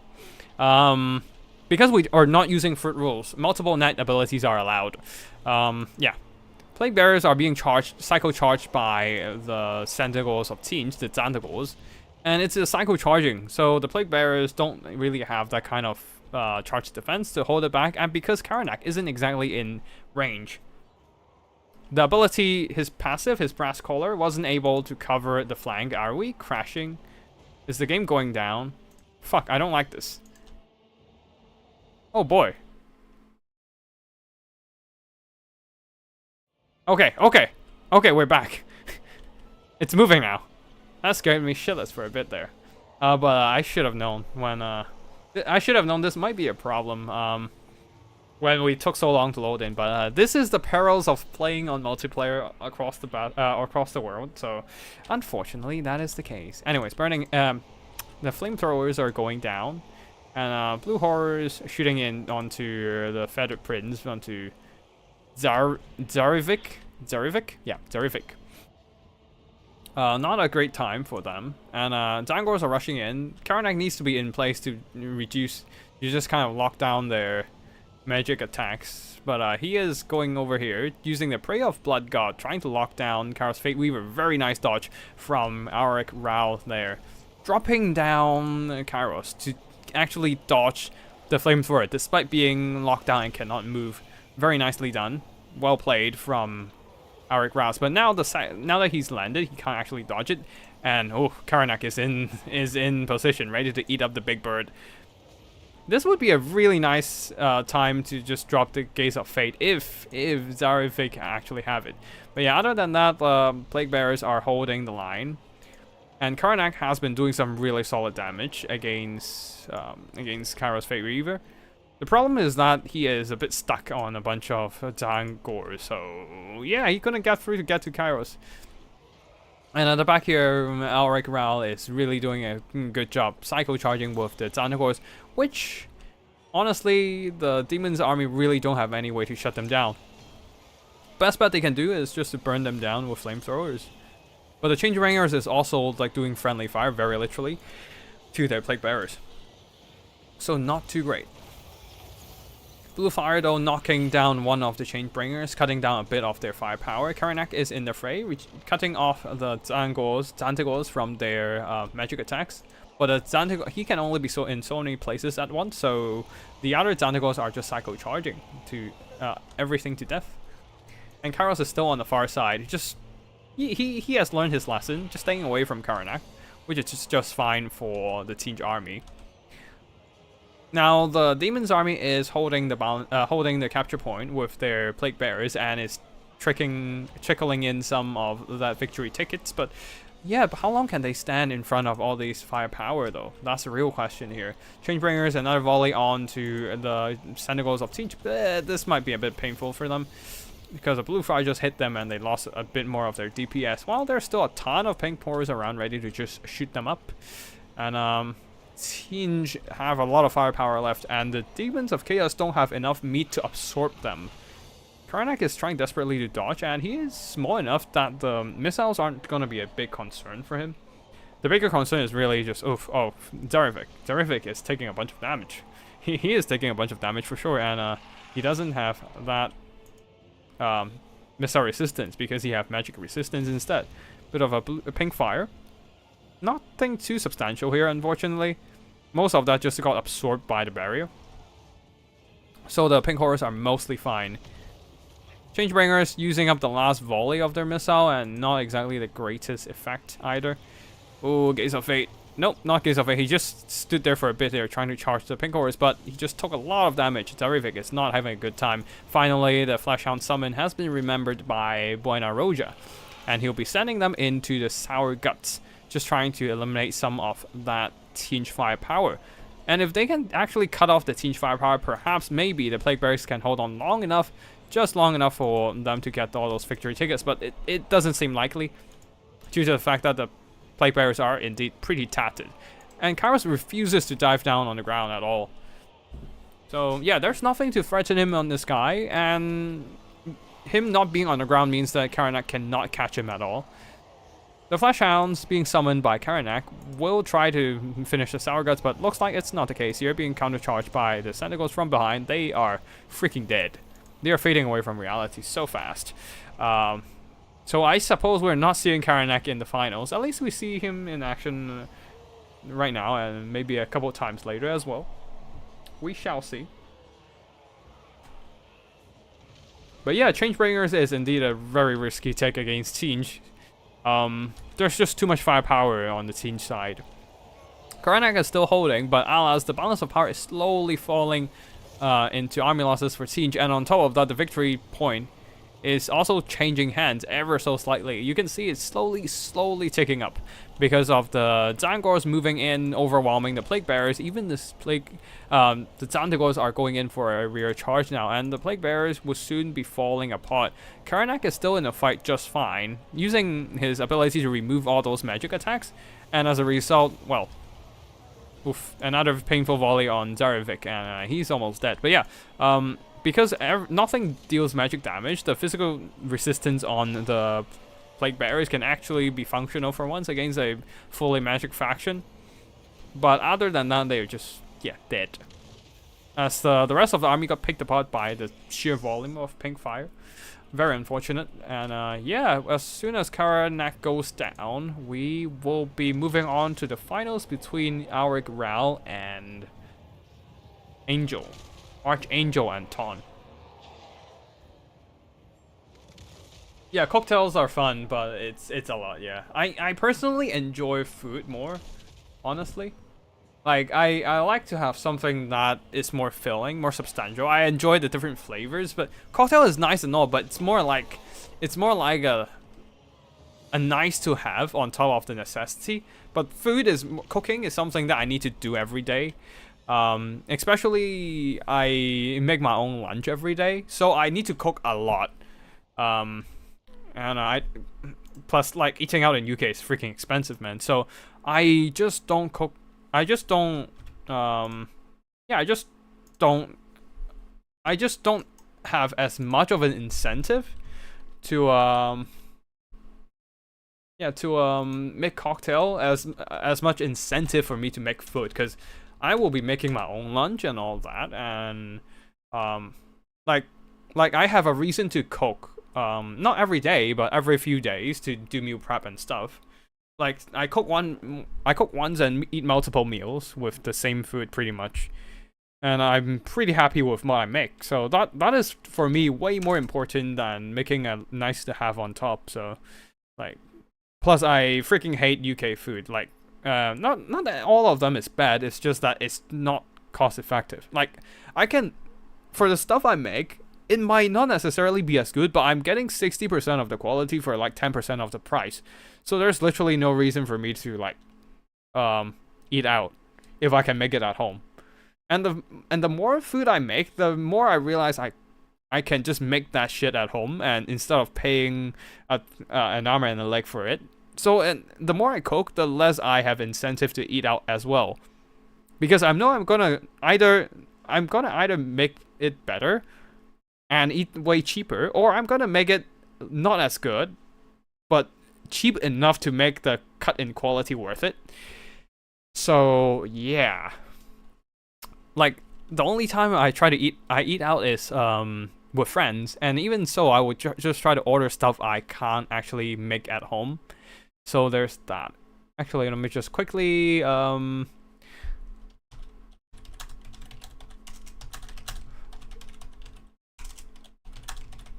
yeah, I'm just on a massive rant on food, actually.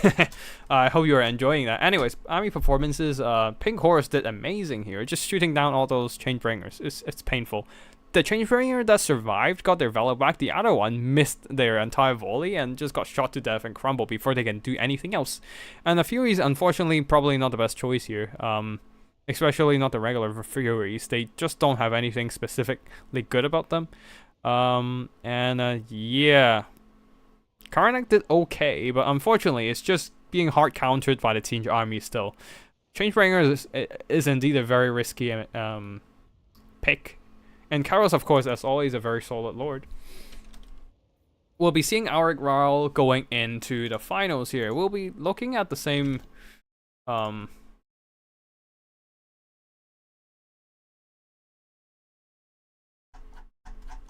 looking at the same lobby, I think.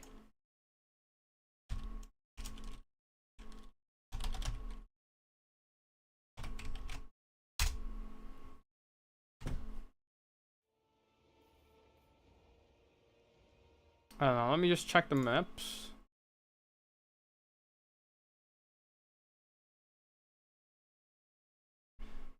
Old World Dark Horse, I'm pro at homemade cocktails. Just need a spirit liquor, lemon juice, good ice, shaker, and a tall glass for mixing. Ah, you see, good ice is a big problem here. Like my cocktail enthusiast friend actually have like ice block makers. So like it's not a machine or anything. It's just like a mold for ice block. I think they even have ice ball modes that can make like an ice sphere for cocktails. No, I think mostly it's just ice blocks. So like way bigger ice cubes, like one huge chunk of ice, which is amazing for a cocktail. It just slowly melts instead of immediately melts into diluting your drink. So it's actually great. But unfortunately, I don't have that kind of luxury here. I don't have the kind of stuff to make a lot of cocktails, especially like to make a cocktail you not like. You need a lot of stuff. Like you need to try different alcohol. You need to have different like alcohol ready to mix different flavors. And I don't really have an incentive to do that. Like especially I'm not like a big drinker or anything. Dude, my favorite drink is water. So yeah, like I don't really have that need to make cocktail, but I do enjoy a cocktail when there is a nice homemade one. So there's that. Daddy, I just made some good sugar snap pasta the other day. Salt, pepper, butter, garlic, soy sauce, balsamic vinegar, honey, and red pepper flakes in a pan. That actually sounds like a good stir fry mix. A bit. I am a bit. I'm a bit critical about like the whole soy sauce plus balsamic vinegar mix, but what I think you can like I personally would recommend using dark rice vinegar from Chinese supermarkets, but if you can't find that, then whatever floats your boat, I suppose. But yeah, I suppose that works as well. As long as you're not using malt vinegar, it's fine. Because I went to a Chinese place before in the UK. One of the main complaints I have about like Chinese places, like about the UK food, is that they usually butcher the local version. Usually butcher the original.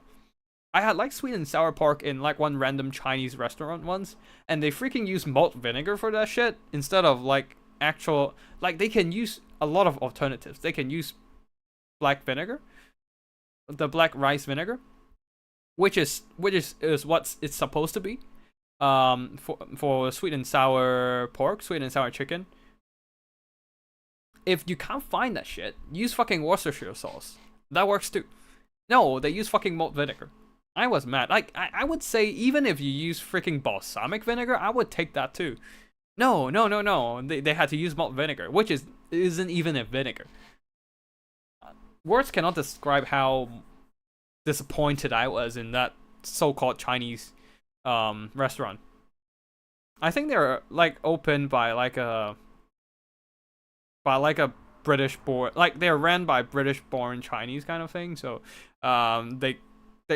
they very much localized their flavors or lost touch to their roots, I suppose. I don't know.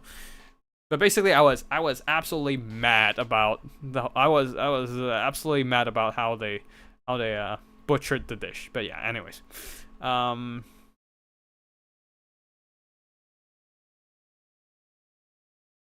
But yeah, let me just catch up with the chat.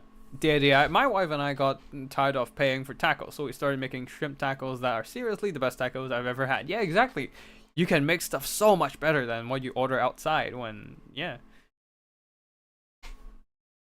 Our Growl forgot to change maps, so.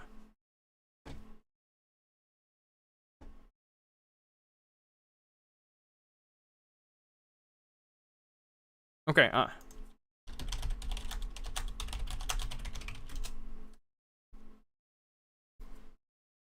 Alright, Archangel Anton, let's see how long does it take for Auric Rao to notice my message.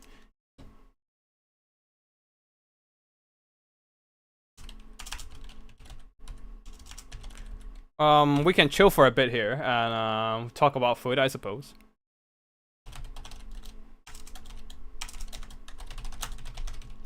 No, keep bringing me back to the food topic. That's my passion, dude. And I think we'll take some time before Auric will notice my message and change maps. Wait, what shit? I am. Oh shit. Okay. Oh shit. I am. Oh, sorry. I didn't realize I was the host. Never mind. My bad. Oh shit. That was embarrassing. Let me just quickly. Oh fuck. What the fuck challenge? It's me. I'm sorry.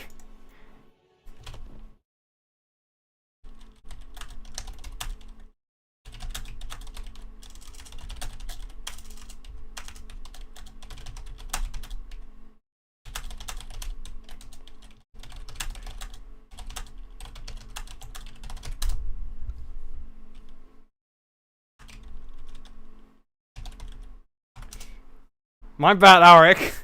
I thought you're the host. I didn't realize. Oh shit. My bad. Yeah, this is a best of 3, by the way. Every player will have to use a different lord every time.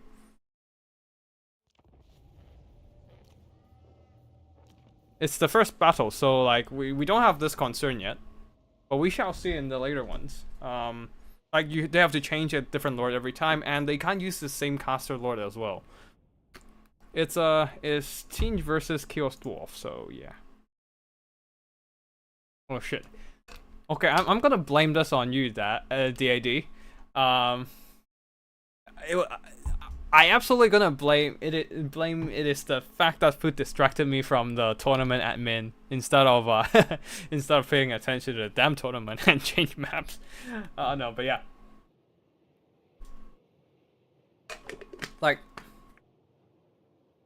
it is just so much better to make food at home. Like you know you're gonna make something you absolutely like the way you like it.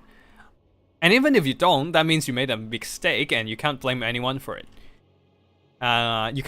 You wouldn't be sad about wasting money and all that because, well, you just learn from the mistake. Like, that is if you're competent in the kitchen, I suppose. If you can't cook for shit, then I suggest you eat out for decent food. Or, you know, start learning how to make good food. The stuff you make is usually a lot healthier too. Yeah, especially like a lot of restaurants, because they want the food to be flavorful. They will put more like condiments, more salt, more chili, more fat, more butter, more oil, like to make their food taste better. Like for one example is like Chinese food. One very common technique for them to like make vegetables crunchy in their dish is to just quickly heat up some oil to like deep frying temperature and quickly throw the vegetables in to just use the heat to quickly fast cook the vegetables so that the vegetables are cooked in under the high heat while still maintaining that crunch without being like a soft soggy mess after being boiled and all that. But the problem is that it also, like certain vegetables like eggplants, absorb a ton of oil, and that makes it really unhealthy. And it's kind of the same for like similar for other dishes as well. Like you would often go for like something like deep fried or just pan fry them in a lot of oil to make the food taste better, but it's just not healthy. But yeah, anyways, enough about food for now. Let's go and look at the army builds for Eric Rowell's Tzeentch army. Front line of Marauders and then flanked by a ton of Tentacles. These are just really cost efficient mobility. Magic damage to bypass physical resistance. Great charge impact damage, armor piercing to bypass armor. They're just solid, and even on top of that, they are relatively tanky too, having that Tzeentch barrier to block incoming damage. Pan frying, frying, I suppose. Not deep frying, but just like frying it in oil. I call it pan frying just to distinguish it from deep frying, I suppose. But like, yeah, just frying them in a pan or something. Yeah. Anyways, and then this guy is a bunch of Shrieking Sky Rays and the Chaos Furies. I remember Shrieking Sky Rays have their Lamprey's bite ability adjusted. I'm not sure how, not exactly sure how, but oh, I think they adjusted it with like the vortex damage thing. I don't quite remember, but anyways, that is not the concern right now. A bunch of Furies on the right flank as well for the Chaos Dwarf army. Two Death Shriek rocket launchers with single entity. Are these scatter shots or single entity targeting shots going after the Screamers? Knocked out a couple models, but because they're like duplicating their targets, they're actually not maximizing their damage potential, kind of hitting the same thing there. Other than the Death Shriekers, there are also 3 units of Fire Glaives. These guys are, I think they got a small damage. Oh, Parf. Yeah, they are the Fire Glaives. They got a small buff in terms of cost, I believe, and oh, but here comes a Searing Doom. Is that Overcast? You don't need to. Oh, they probably want to cover more ground with the Overcast and make it harder to dodge. And it's doing a lot of damage on the Fire Glaive, so I suppose the Overcast might be worth it. But yeah, the Fire Glaives are slightly buffed with cost, I believe, and then a front line of Chaos Dwarf Warriors, which are more cost efficient, and a ton of Gobble Laborers. And then 1 unit of Orc Laborers, leading the army as Drazulaf Dash. Drazulaf? I haven't seen this guy in a while. Curse of Hushat to do single entity spell damage. But nothing else, just a very cheap lord in that case. And Hellhammer. All the Infernal Castellans are out here trying to poke damage onto the Chaos Sorcerer of Tzeentch of Metal. Tzeentch Sorcerer of Metal.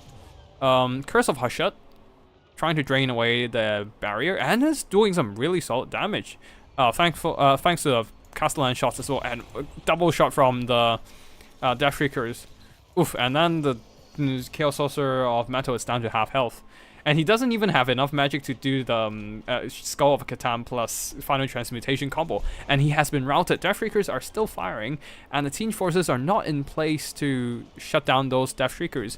One of the Fireglaves are opening fire at the Shrieking Sky Rays and are doing some decent damage. One of the Furies dive onto the Infernal Gods, but they should be able to handle themselves just fine here. The problem is that all the resources got pulled away from the Death Shriekers, so they're exposed to a Screamer. While the Xanagos are slamming in, Infernal Gods might be able to just hold on here. We shall see. They do have their anti-large and pretty decent melee stats, but yeah, the Death Shriekers might just get shut down from here because there's nothing else to protect them, and Drazulov is of course out of position. Fireglaves are trying to hold there, but they have already taken a lot of damage here. Death Shriekers might get routed. And things are going pretty awfully for Chaos Dwarf for the backline. Their frontline is just fine with their Chaos Dwarf warriors beating back some of these Marauders of Tzeentch and all that. But the Death Shriekers, one of them has been routed. The other is not gonna take long to fall as well. And at the same time, the Chaos Sorcerer of Tzeentch of Metal, he is coming back. He is coming back with vengeance, with his Skull of Catan and Final Transmutation combo already up. Ooh, Searing Doom coming in to clearing out the Orc Laborers. I guess with the Searing Dooms he's been casting, he doesn't really have enough magic for the Final Transmutation. But at this point, does it really even matter? He just needs the Searing Dooms to clear out the Chaos Dwarf infantry, if anything. But another rocket actually managed to get released onto the Sorcerer. One of the Death Shrieker rockets have been shattered, so no more firepower from this one. The other one is still firing though. Drazulov is desperately trying to shut down the Chaos Lord, but not having much success so far. He has anti-infantry bonus, but Chaos Lord, he is on a disc, so yeah, it's a bit rough. And at the same time, the mobility advantage of Tzeentch is just too good. They're just wrapping up all the fights around the battlefield with their mobility. Dwarf's DPS is just gone. Tzeentch got this. I am afraid I would agree. This, as much as I want to see Tzeentch lose. Drazulov the Ashen here, though, he is holding on okay against the Chaos Lord. I suppose the anti-large doesn't really matter in here. But yeah, Chaos Dwarf just doesn't have the DPS left, unless the Infernal Castellan somehow pull out a miracle or something. But I don't think that's going to be the case here, as the Chaos Dwarf pretty much relies just on the Death Shriekers to shoot. Like, if I would say it would probably be better to stack the Death Shriekers onto the Fireglaves. So if the Fireglaves and Death Shriekers get charged, the Fireglaves can kind of fight on top of the Death Shrieker, partially protecting it from everyone else, and then at the same time maybe the Death Shrieker can still fire in guard mode with friendlies shielding them from hits, but I don't know. Oh yeah, double Castellan, no wonder he got swarmed. Yeah, that's mostly why. He couldn't afford any other mobility with like what 1,500 to like what 2,000 gold onto these characters. Like, they are pretty much butt naked, just coming in for the long range firepower, but still they are characters. Draining away funds that could have been spent on protecting the Death Shriekers. And also, don't forget, he brought multiple units of Chaos Dwarf Warriors and Fireglaves. I guess he probably just needs 2 Fireglaves. It would have served him better to just have other mobility on the field to beat back the Death Shriekers, but alas, at this point, I don't think Chaos Dwarf can pull this back. I don't think neither player actually bothered to catch the objective for a while. Tzeentch kind of went past it, but didn't really bother. They just kind of pushed back. Now the Chaos Dwarf desperately trying to catch that catch the point, but I don't think it matters much anyways, as the rest of their army is just falling apart. Chaos Dwarf build was fine, just need to be tighter. I think they were as tight as it could be. If they went even tighter, then it's just gonna get nuked by the Skull of Catan and Final Transmutation. Cheaper front, yeah, Castellan brings some Blunderbuss. I don't know if Blunderbuss have enough range to do things here. They have good damage, but they don't have magical damage, so they can't cut through the physical resistance. Fireglaves do, I think. Oh, Fireglaves don't. Never mind. Yeah, just bring Blunderbuss as well. No, their range is too short. Pink fire, blue fire can. He doesn't need to worry about blobbing for Katam. The caster was gutted, but that is if the caster was gutted. The caster was gutted partially because okay.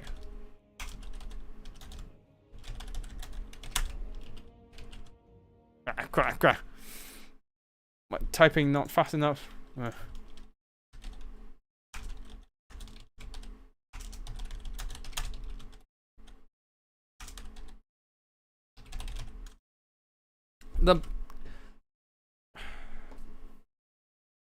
The castle was gutted, but like you also have to be prepared for the scenario of the caster not getting hit by. Oh wait, no, Death Shriekers can actually get the caster. Never mind. Yeah, it's probably a tighter formation actually. Maybe spread out the Death Shriekers a bit and just place them on top of the Fireglaves, so the Fireglaves can kind of tank hits for them once the Furies are in place, and also a tighter formation and all that. You keep Blunderbuss inside the formation to get volleys on what, and Fireglaves on outer layer get dive, I guess. Oh yeah, absolutely. 20% physical resistance is nothing against Blunderbuss DPS. But yeah, it's a solid game for sure. It's unfortunate that Fireglaves actually one of them did well. Death Shriekers could have carried the game, but yeah, there's just too much mobility, and the Chaos Dwarfs didn't have a tight enough formation to like protect the firepower. Also, yeah, actually, yeah, it's too spread out. They're just too far out from the front to protect the back line there. They kind of are screening away the Marauders, but the killing power really in the Senegals and Furies and Screamers, which the infantry are just too far out to actually protect the back line from. Some Wolf Riders instead of Castellan will give you a lot of interference ability. Yep, absolutely. I guess the build mostly was fine. Maybe just cut the Castellan and bring more Wolf Raiders. Just to get some mass and speed to counteract enemy Furies and Death Shrieker. No, not that. Screamers. Shrieking Sky Rays, I was thinking about that, and Death Shriekers at the same time. But yeah, there's just not enough stuff to protect the backline, really. Maybe cut out one Castellan and just bring Zatan to black. Just bring Zatan to just bring Zatan for his net, and then bring a caster, and the rest of the army is just can remain the same. Maybe if there's a bit of funds, just get some and there should be a bit of funds to get some mobility. So that would be good as well. Oh, actually cut those sneaky gits. Oh shit. Alright, never.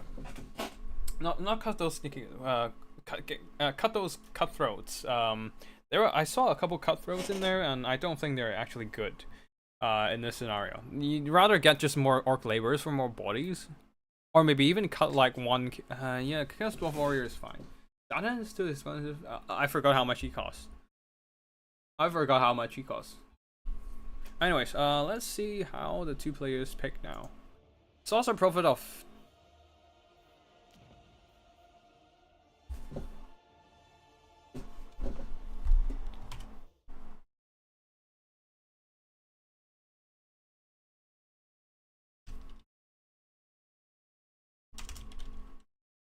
I need to change map actually.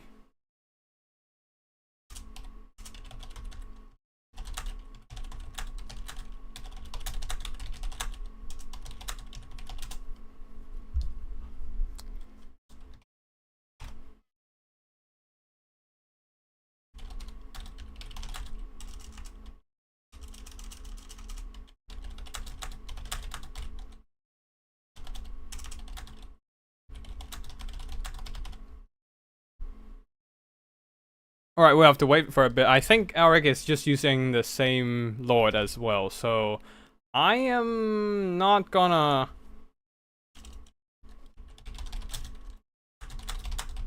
I am not gonna I'm not gonna get ready yet.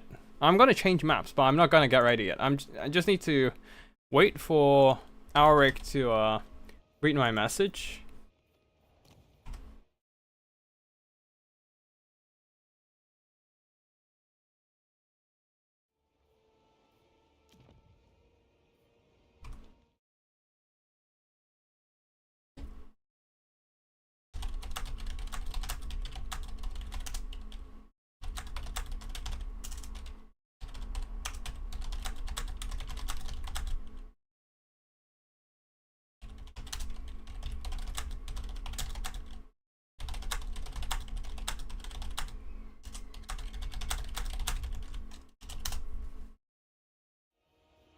Okay, he's changing up his lord, so yeah, we'll be expecting a different lord this time, and I assume because of a different lord, Eric Rao might have to change his approach in dealing with this matchup. We shall see if this is gonna happen here. But or will he bring the same army with different characters? We shall see. Oh boy, wait, we've seen a Tzeentch Chaos Lord with Tzeentch Chaos Lord with a metal caster. But what if he bring a metal sorcerer lord with a Tzeentch exalted hero? It's gonna be the same thing. Oh, would be funny though. It would be funny.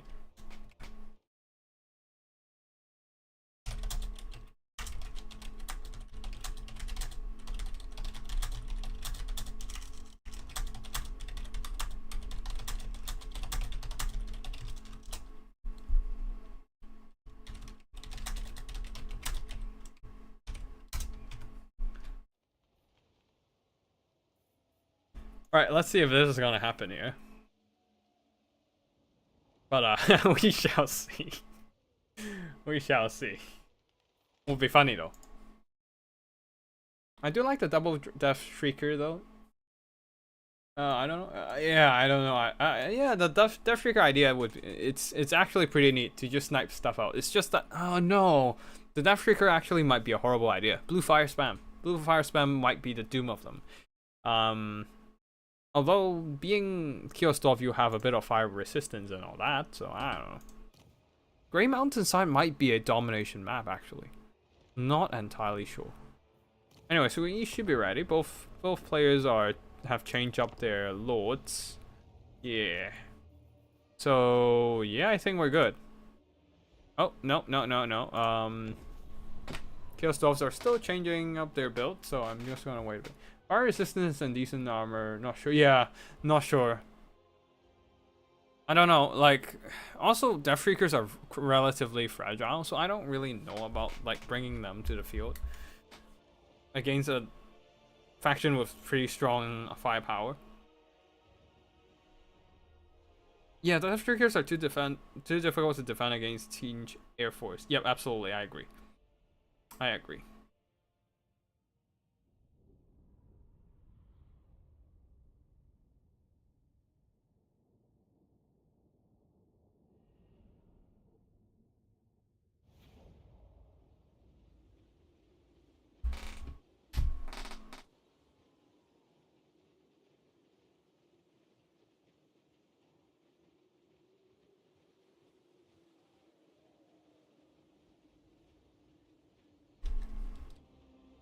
Bringing a caster hero that has the ability that heals war machines might be good. Might be, but then again, Tzeentch has fire attacks.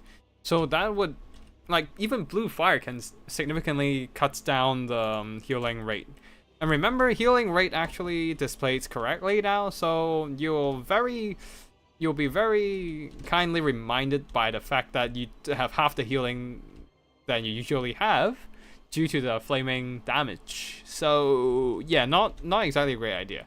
I'd rather just bring more fire glaives if anything. Get out of here, Death Streakers. Yeah.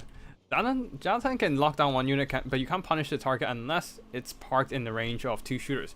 Well, to be fair, with the range of the lockdown net ability, like, by the time you lock them down with Zatan, they're probably in range of some kind of firepower.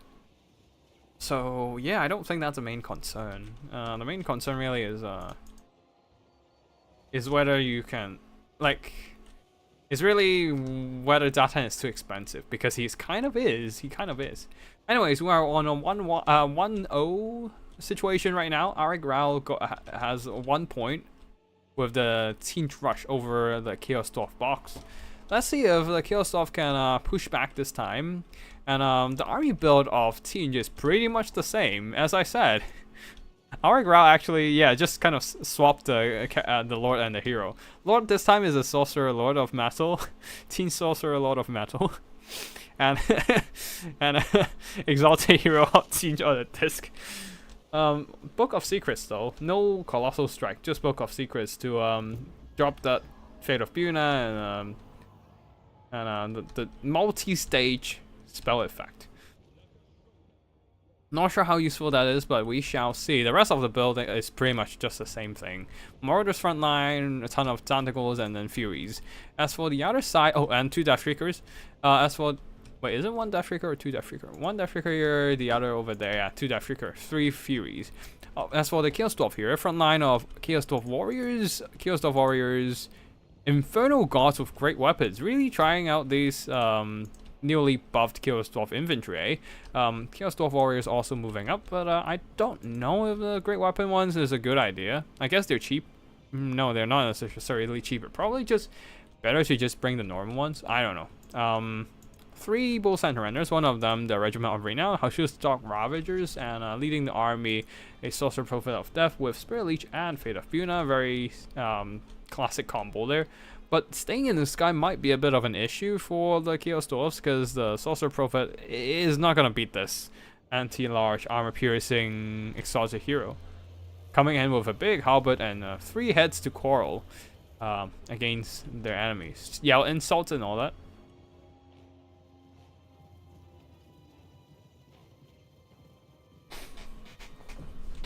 But yeah, let's see if this change in attempt with the Chaos Dwarfs can tackle this Tzeentch problem here. We're receiving a little bit of a lag, perhaps, because you can see the battle is playing out really slowly. Alright, I think it's stabilized a bit. Oh, and the Chaos Dwarf wasn't able to brace in time and got slammed, absolutely slammed by the tentacles. And the tentacles, only taking barrier damage, is quickly pulling out before they take enough damage to lose models. Very nice micro from Arik there. Furies and Screamers are moving in and threatening to deal with the Sorcerer Prophet of Death. So the Sorcerer Prophet had no choice but to drop down on the ground. The double Castellan is still around. Fate of Buna onto the Death. The Shrieking Scaries onto one of the units. Wait, what? Oh, Book of Secrets, which kind of acts as Fate of Buna onto the Bull Centaurenders with great weapons, and because it is actually absolutely swarmed by 2 units of Tentacles and the Screamers, it actually got nuked in one go. And there are no Chaos Dwarf units in the vicinity to save them. Oh, a big loss of Chaos Dwarf right now. And Arik already have double the damage value of Archangel right now. This is a bad start for the Chaos Dwarfs.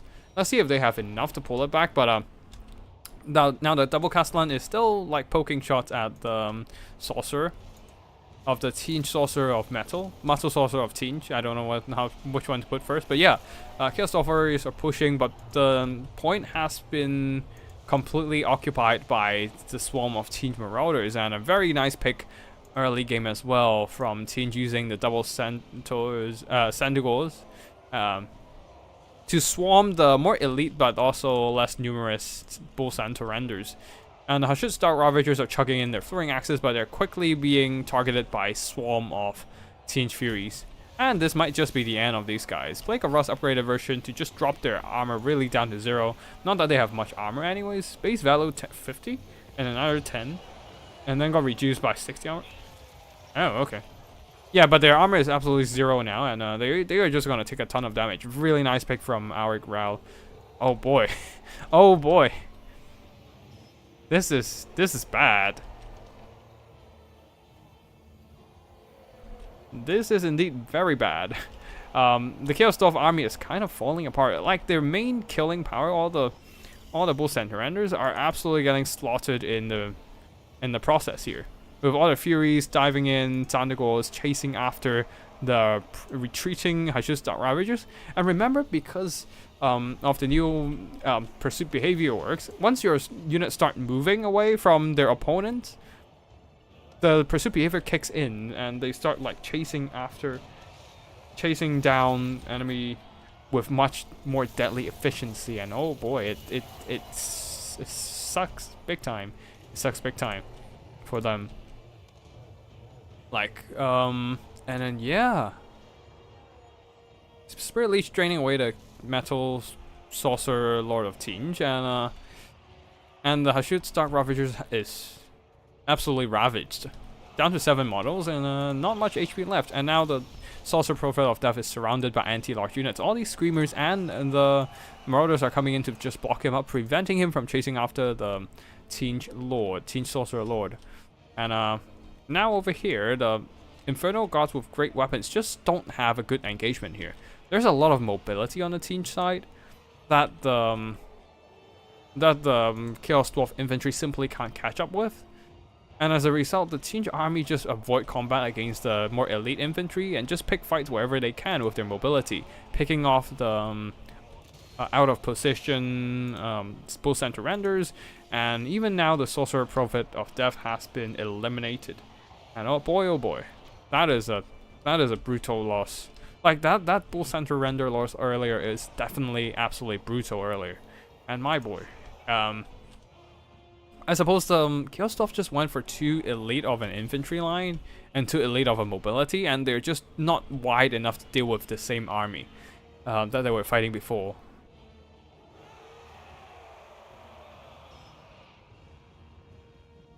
And yeah, that will be the end of the game.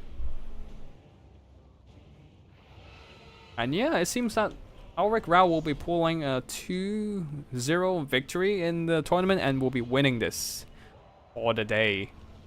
Very good stuff from all the players here. Ooh, even an overcast Searing Doom just to bombard the Infernal Gods, who are pinned down on the capture point here by the Furies, unable to move away. And now, once the Tzeentch mobility dealt with all those scattered Chaos Dwarf forces, there are some Chaos Dwarf warriors on the other side. Not that it matters anyway. Army losses is just gonna kick in, and that is gonna be GG.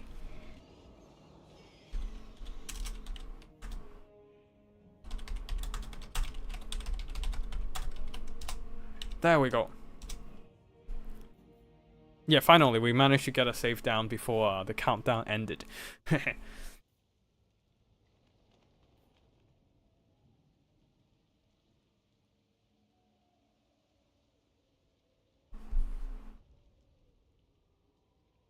And yeah, very good damage from the Exalted Hero of Tzeentch, but mostly it's just the Zandagos doing all the work here. Just overwhelming, with the support of Furies and Screamers, overwhelming the Bull Centaurenders, and the Bull Centaurenders just didn't do much here.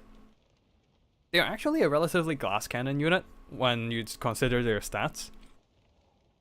And because of their low model count, they're easily surrounded and overwhelmed. And yeah, the sheer numbers of Tzeentch managed to win them this one. Very good performance from... very cool performance from all the players here. We're gonna take a quick 2-minute break. GG to everyone. Actually, first of all, GG to everyone who have joined the tournament, and big thanks to everyone who tried out this Conquest mode tournament with me. Really glad everyone showed up to check out the stream as well. I hope you all had fun playing or watching the tournament. And we'll be moving on to the replay section of the stream.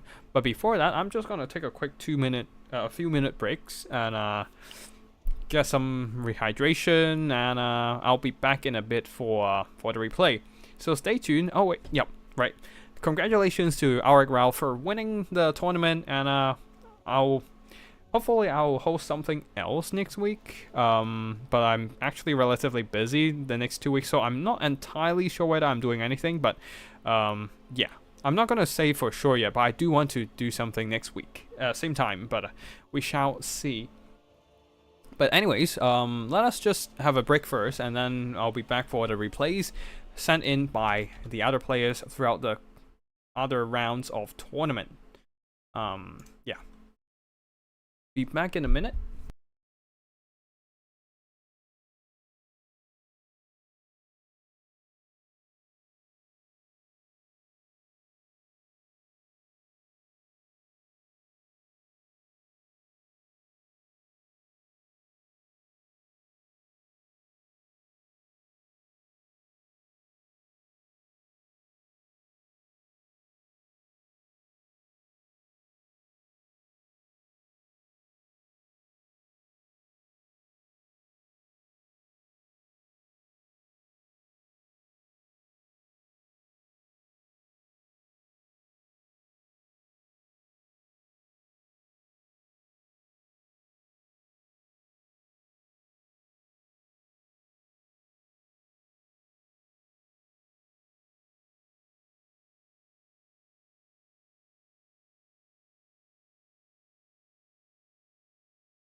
My god, it's hot. But yeah, needs to be constantly hydrating myself due to the heat in the UK right now. But yeah, anyways, we are back with the replay section where we are gonna check out the other battles in the tournament. And we'll be casting those games. Now let's just go into the first few replays. We're not gonna check them out in a particular order. We'll just be playing them with whatever order we're downloading them from, because some of them might actually be I'm actually checked them out late, so I didn't actually, they might be in later stages, but we not downloaded it first, or they are in earlier stages but we downloaded it last. Anyways, let's just get the battle started then. Oh wait, no, let me just check if I have, that's Archangel. We have 1 battle with Archangel, 2 battle with Archangel. We've basically seen all the battles with Archangel in there already. So, oh damn, he played all 5 rounds. But yeah, we've checked 2 rounds of semifinals and finals of Archangel. But the rest are just okay, cool. I'm not sure if other players have sent me their saves. Okay, Last Mohican did. So we have how many? Sorry, give me a second. I need to check how many games we have. 8. No, what we need to check is 1, 2, 3, 4, 5. We have 12 games, but we have 7 replays. Ah, well, whatever. Doesn't really matter. We don't have every single replay file, but we'll just cast what we get, yeah? And yeah, let's just go for the first. But yeah, let's just go for the first replay. This is Fat Kid as Recess versus Archangel. He is really going hard on those double Castellan build. I suppose that's a very solid combo of a single entity targeting firepower. But I don't know how good it would be if there are other. Yeah, if they're just getting swarmed by melee infantry. But I suppose it works against the Ogre Kingdoms this time. Fat Kid is going for Scrag the Slaughter. And it's definitely going for a fun build here with 4 units of Gorgers. Vanguard deployed and stalking the battlefield. And Gorgers unfortunately got nerfed absolutely to the dirt ever since they had that 1 nerf. Cutting down their unit models. And it's no longer worth it to bring them, but I guess Fat Kid is memeing hard with Scrag the Slaughter in the mix. A front line of Nobblers plus a second line of Ogre Bulls, and then a 4 units of Mournfang. 2 units of Mournfang Cavalry and 4 units of Saber Tusks. Wait, no. That's just 2 units of Saber Tusks. Okay, cool. Scrag actually doesn't bring Troll Guts. Just Bulk Order to add some melee attack stats and Brain Gobbler to reduce enemy leadership, which is very effective against the enemy Goblin Laborers. But over here, the Chaos Dwarfs aren't only bringing Laborers. Other than the 4 Laborers, 5 Goblin Laborers in the front line and 1 Orc Laborer, there are also 4 units of Chaos Dwarf Warriors to form a sturdier backbone and 2 units of Infernal Gods with Fire Glaives, further back protecting these firepower Bull Center Renders with their anti-large great weapons. And it's going to be a very solid mobility to contend with, of course. And Archangel really going hard on the double Castellan build here. 2 Castellan and leading the army, a Sorcerer Prophet of Death, already dropping those Spirit Leech onto Scrag the Slaughter. And remember, Scrag the Slaughter, unlike the Butcher, he doesn't have the passive heal of Bloody Cleaver. So all this Spirit Leech dealt onto him is actually permanent. He does have a relatively thick HP pool for a Foot Lord. After all, he is a monster. So he has a relatively thick HP pool for a Foot Lord to eat the damage, but over time it would definitely adds up. And yeah, let's see what happens here as the Stalker are slowly moving into position to just try and run down those Infernal God. But the Infernal God are going to be a solid anti-large fighting force and can maybe perhaps handle themselves against the Gorger charge, especially when there are Gorger. The Gorgers will be vulnerable to Bull Center Renders. Anyways, in the front line, Fire Glaives opening up onto the Ogre Bulls. And because Ogre Bulls are just the regular ones, not the Iron Fist ones, they don't have the missile block chance to mitigate incoming firepower. So yeah, they're absolutely smoked by the Fire Glaive shots. At the back there, one of the Gorgers have been caught by the Bull Center Renders and are absolutely shredded in the fight. They don't have great melee defense at only 28. So yeah, with the anti-large and their solid decent melee attacks, that's the Bull Center Render absolutely dumpstering these Gorger unit. One of the Gorgers did manage to get into the Infernal Gods though, but the Infernal Gods, unfortunate for them, have 42 melee defense, which is decent enough to hold their own against a Gorger charge. Mournfang Cavalry are in with their great weapons, but it is anti-large, not anti-infantry, so not much done against the Infernal Gods, while Sorcerer Prophet of Death did manage to take some damage in the process. Ogre Bull frontline is overall crumping the Laborers. Even beating up some of the, mostly just crumping laborers. The Chaos Dwarf warriors in the vicinity are holding fine, though the Chaos Dwarfs at the back line is taking a lot of armor piercing damage from the mobility of, the Chaos of the Ogre Kingdoms. A butcher is attempted to heal the gorges, but they were on fire earlier. So unfortunately, especially because they were attacked by fire glaives, after all it's called fire glaives, of course it has fire damage. The butcher was not able to heal up the gorger much, and the gorgers have been slaughtered. Mournfang cavalry getting massacred alongside the gorger, trying to just dish up more melee damage, but they are just not taking a great fight overall, as the last of the gorgers are getting finished off. A Spirit Leech, Doom and Darkness from the Sorcerer Prophet managed to rout off the Mournfang cavalry early with that leadership hit. And the Bull Surrenders are gonna chase them off. Another rout from the outer Mournfang cavalry. The Ogre Bulls are holding back the Chaos Dwarf formation, but no one is capturing the point. So the point is partially captured, but no victory tickets are coming in because it's not fully captured. And yeah, things are looking pretty grim for the Ogre Kingdoms. Their forces are just losing out in this war of attrition without any active healing from Skrag the Slaughter. They just can't mitigate the incoming damage, and more Spirit Leech coming into Skrag's way, and he also doesn't have the healing to counter it up. So that will be the end of the game, as army losses hit. And yeah, let's jump into the next battle here with Human Boy Yes, our favorite red boy versus Pink Pony Knight coming in with a couple of replay files. Nice. We'll cast them last, I suppose. I just kind of ordered them by the order I received them.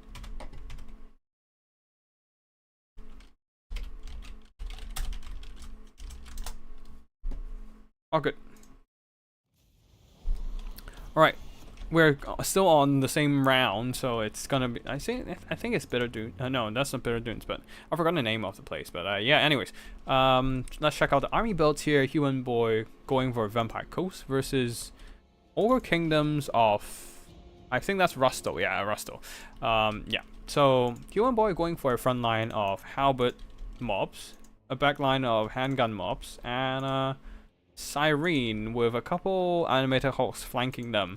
More deckhand mobs over here, kind of splitting the formation. Interesting deployment here. He's deploying it behind the trees so that they won't get hit by that Belchers or other artillery. Except this cannon, who still have the angle to just cover this portion of the ogre formation and make sure they can just nuke any ogre unit over on this corner. But yeah, just far enough away from the enemy zone to not get too threatened. But yeah, front line of zombie mobs again, handgun mobs, and then more animated hulks backing them up. In the skies, a Death Shriek Terrorgeist, and leading the army, a Vampire Fleet Admiral. We have too many Death Shrieks. Death Shrieker Rocket Launcher, Shrieking. We have too many Shrieks in general. Shrieking Sky Race, Death Shrieker Rocket Launcher, Death Shriek Terrorgeist. God damn it. G-dubs. Yeah, Fleet Admiral getting Spirit Leech and Doom and Darkness. And on the other side of the battlefield, the Ogres are going for a masked Nobbler Trapper frontline. 5 of them, all deployed on the far front. And then 3 units of Nobblers, backed up by a bunch of Ogre Bulls with Iron Fist and a couple Iron Guts. And the Iron Guts one of them is being targeted by the double Carronade, so they're taking some noticeable damage, leading the army a Tyrant with Ars Belcher for the leadership debuff. Might be useful to force the Vampire Coast into crumbling earlier, and of course Snacks to get that passive heals, and a Fire Belly coming in with Burning Head, very classic against the Vampire Coast. Flaming Sword of Ruin and Fire Breath. Alright, let's get the battle started, as the Nobbler Trappers already peppering down the pole arms with their shots. Handguns are firing back, but not exactly the most efficiency here. The Nobbler Trappers are dirt cheap, so they don't really care if they get shot at. If anything, that's working just fine for the Nobbler Trappers. While they are just doing damage to the deckhand mobs with their missiles just fine. And yeah, it seems that Ogre Kingdoms have occupied the victory point here, so Vampire Coast are in need to push up. The problem is whether they can actually do that. Ooh, the Sirens are not gonna like this one, due to the Flaming Sword of Ruin always available to get some magic damage and bypass their physical resistance. Anyways, in the front line there, the zombie-powered deckhand mobs are all hit by the Nobbler's traps, getting some minor damage and also being slowed down. Not that they're any fast anyways. But yeah, Nobbler is pushing up just to screen back the deckhand mobs. And the Deathshrieker Terrorgeist dives down, eating up some of the Iron Guts with their anti-large armor piercing, doing some pretty good work. The problem is whether the handguns can survive long enough here, as the Ogre Bulls can always just kind of just walk around. Yeah, just walk past the gaps in their formations and get on top of their backline, like how these Ogre Bulls are getting onto the handgun mobs over here. These Iron Guts are also pushing through and going after the handgun mobs over here. Oh, I missed out these Sky Striders, who are ready to run down all those Vampire Coast units, getting a bit of a butcher to heal them all up. While the Fire Belly is getting a very nicely placed Flaming Sword of Ruin, giving... I don't think that matters anymore, actually. I was supposed to say giving the Ogre Bulls that magic attacks to kill the Sirens, but they routed, so it doesn't matter anymore. But the Sky Striders had no problem whatsoever, absolutely crushing those handgun mobs, no pun intended. While the frontline wise, things are going really well for the Nobblers. Nobbler and regular ones holding down the deckhand mobs, while the Nobbler trappers shoot their missiles into the Vampire Coast units.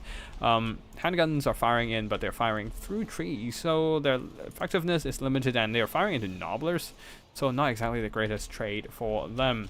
They're kind of forced to just stay on the other corner because they're kind of split deployed, which has proven to be biting Human Boy in the back now.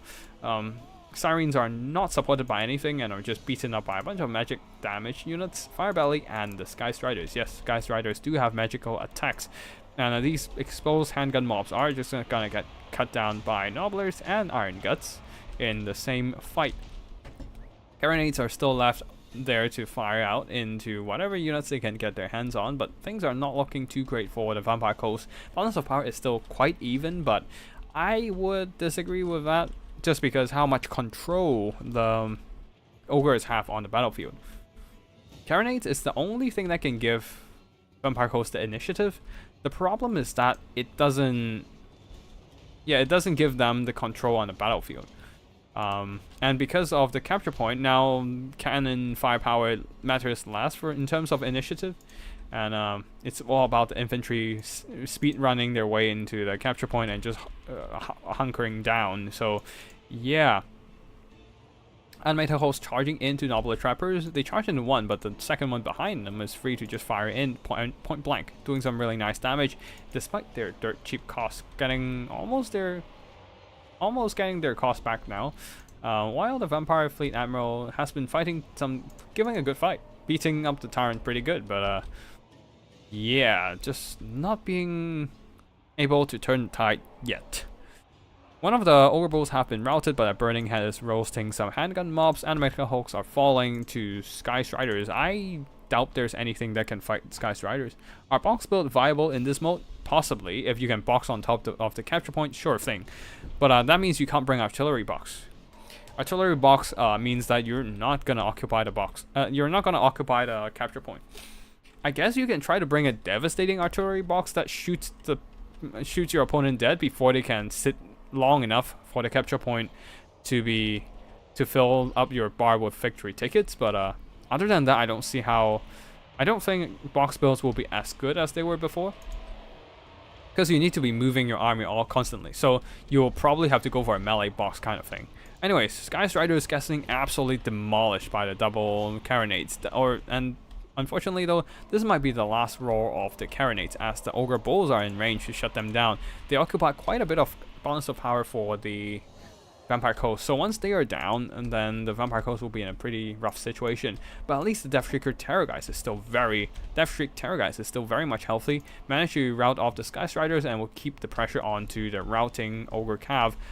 However, the Ogres are indeed capturing the point, with only one Vampire Fleet Admiral trying to like beat them back, but there's so many Nobblers in the vicinity, while the Carronate firepower is slowly but surely getting shut down. A bit of a doom and darkness as well from the Vampire Fleet Admiral trying to rout off all these Nobbler Trappers and Ogre Bulls. It worked on some of the tattered ones, but the rest holds on just fine, shooting into the zombie unit. Things are not looking too great for the Vampire Coast now that the capture point is slowly tricking victory tickets into the Ogre Kingdom's bar, and the Vampire Coast simply do not have that kind of killing power to break them, to clear all this chaff. Where's the Tyrant? Okay, the Tyrant is just sitting back in the forest now, just avoiding combat. He doesn't want to get out and just suddenly get killed by Spirit Leech or anything. I guess that's one way to counter Spirit Leech. If they can't see you, they can't target you with spells. But yeah, Nobbler Trapper is still occupying that capture point. And the victory tickets is slowly but surely pouring into the Vampire Coast, into the Ogre Kingdom's into the Ogre Kingdom's coffers. And honestly though, the main balance of power is just occupied by the Deathshriek Terror guys, who has been like running around the battlefield, not exactly doing enough to capture the point. And so the Nobbler Trappers might actually be able to win in terms of just sheer capture points. But yeah, a bit of a breath attack from Deathshriek Terror guys managed to rout off the Nobblers with the Terror on the monster. And a mass Doom and Darkness, really nice 1-2 punch from the Human Boys Vampire Coast right there, shattering the Ogre Bulls and some of the Nobblers as well. But balance of power doesn't really matter at this point, with the Ogre Kingdoms occupying the majority of the victory ticket, and there are more Ogre Kingdom units pouring in. And once, as I said, the Carronate's going down, put a dent into the Vampire Coast balance of power, and the Deathshriek Terror guys, it still kind of sucks. Less than 600 value, like 8 minutes and a half into the game, and this might be it. This might probably be it. Fire Valley have Massacre to boost his armor-piercing weapon damage even further to bypass that armor on the Vampire Fleet Admiral. The Tyrant is in the fight as well, just beating down 2-on-1 double teaming the Vampire Fleet Admiral. Deathshriek Terror guys is still very much healthy, and the healing and its HP is the only thing sustaining the balance of power right now, as the Vampire Fleet Admiral is almost dead. In a normal situation, he can try to cycle charge and carry the game, but at this point, there's nothing to capture the point. And even if there is, it's not going to capture the point fast enough or anything. So yeah, Flaming Sword of Ruin boosting the damage up for the Nobbler army, and of course the Ogre characters. And oh boy, the healing actually managed to almost heal Tyrant back up to full health. A breath attack onto the Tyrant, but it's too little too late. That shall be the end of the game, as the Deathshriek are unable to capture the point, being surrounded on all fronts, taking more and more damage, and getting beaten up. Tickets are almost there, and once the tickets hits 500, that will call for the end of the game. It's still a 10-minute plus game, so like, I know the tickets probably gonna limit the game length, but it's not gonna matter that much. If anything, it's gonna be a quick and snappy game, and kind of shortens up tournaments, making things a bit more tighter and faster, which is a nice change if anything. You don't have all those dragged out kites. Not always have those dragged out kites anymore. Yeah, Nobbler Trapper is doing really well. Their missiles are really cost efficient, shooting up a bunch of zombies. And yeah, GG to both players here. Most damage was really done by the Burning Head and the Nobbler Trappers and all. Oh god, coast can go so wide. Oh yeah, right, with the cheaper basic zombies, they do have the cost decrease in the regular deckhand mobs. That is huge, actually, giving them so much more extra funds for stuff. I mean, they have been going wide. They can go wide before. They just can't pull out any high quality unit like the Deathshriek Terror guys. Just unfortunately, in this game, the Deathshriek Terror guys really didn't do that much until like late game. Wait, managed to draw a breath attack and score hits, but other than that, yeah, it's mostly the Spirit Leeches doing damage. And Carronates pulling some heavy weight, as the Ogre Kingdoms unfortunately did not have the mobility to go after the artillery until the very late game. If the Carronade stayed online, it would have worked, but yeah, they would have probably won that one, but they couldn't. So, anyways, another game. This is Borain versus Gojira. Borain going for Slaanesh and greenskins with greenskins from Slowjira / Gojira.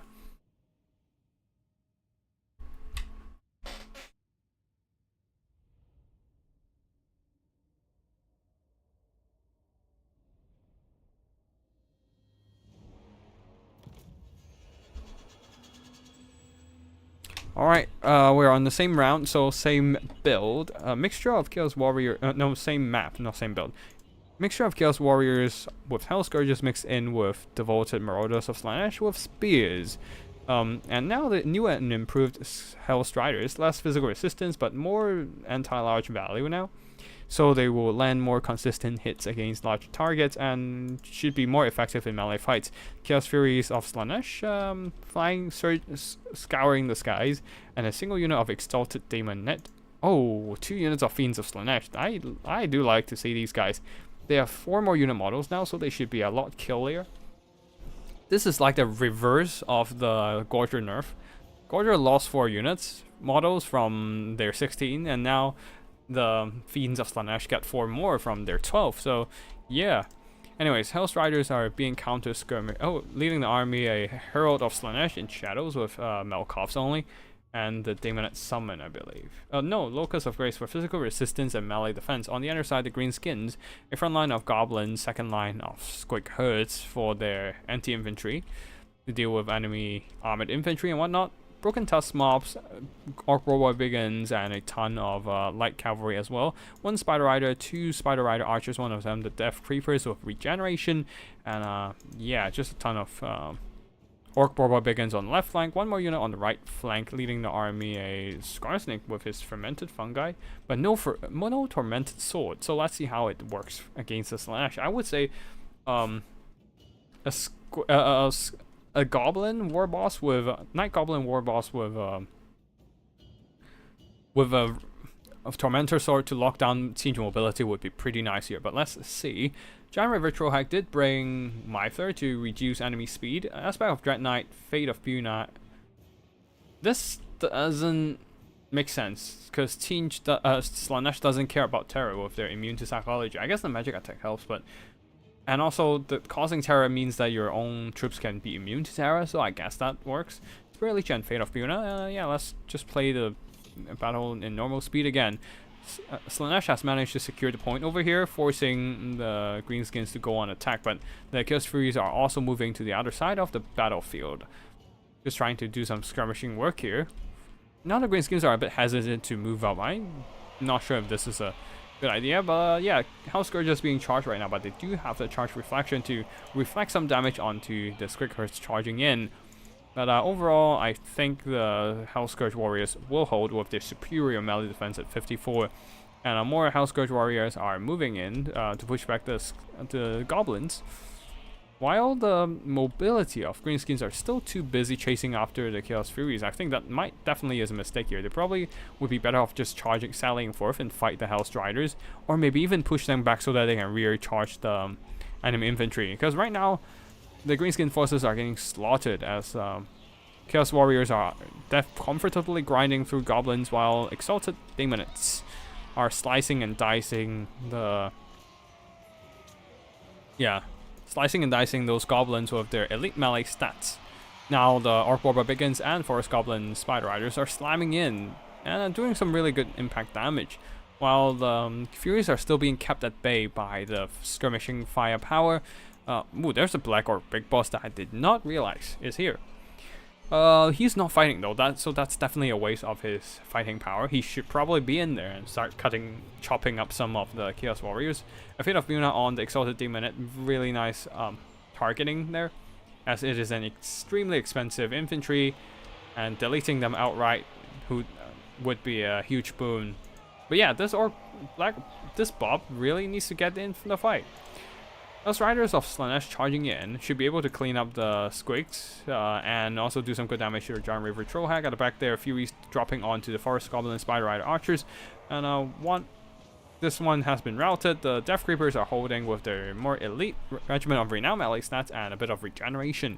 On the other side, their Fiends of Slaanesh are bulldozing their way through those Forest Goblin Spider Riders. The other is held in reserve, but the Fiends of Slaanesh engaging in battle means that they will have a pretty good engagement here to slaughter the Orc Warrior Biggins with their soporific must, reducing the already pretty bad stats on these Orc Warrior Biggins, and now down to 17 and 21, and on top of that, Malkos Mystifying Miasma draining away their health earlier, so things are looking not too great for the Greenskins already. Balance of Power is still dead even, but I would tend to disagree. Oh, actually, wait, no.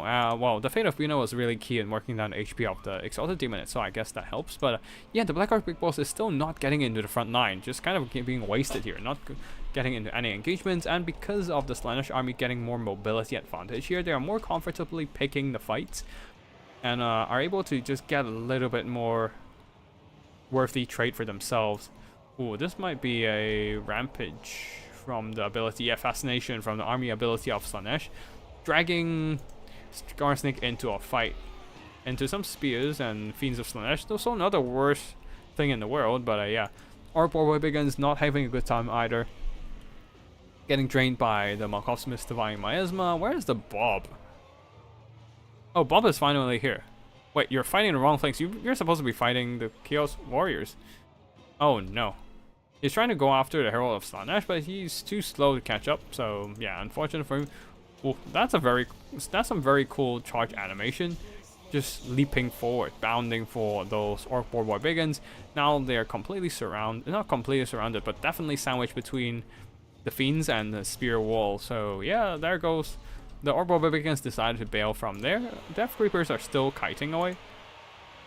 Just trying to avoid being caught by the Herald of Slaanesh, who is trapped among Orc Warrior Biggins. A big Wah has came in, giving the Greenskins a big damage push, and this can definitely help them even out the fight against these Fiends, especially Skarsnik is in the fray if he can activate Spite of the Batmoon. Yeah, I guess it doesn't matter at this point, he already have done it, and the Fiends are quickly fading away from reality. Spirit Leech onto the Herald of Slaanesh, slowly draining away her health.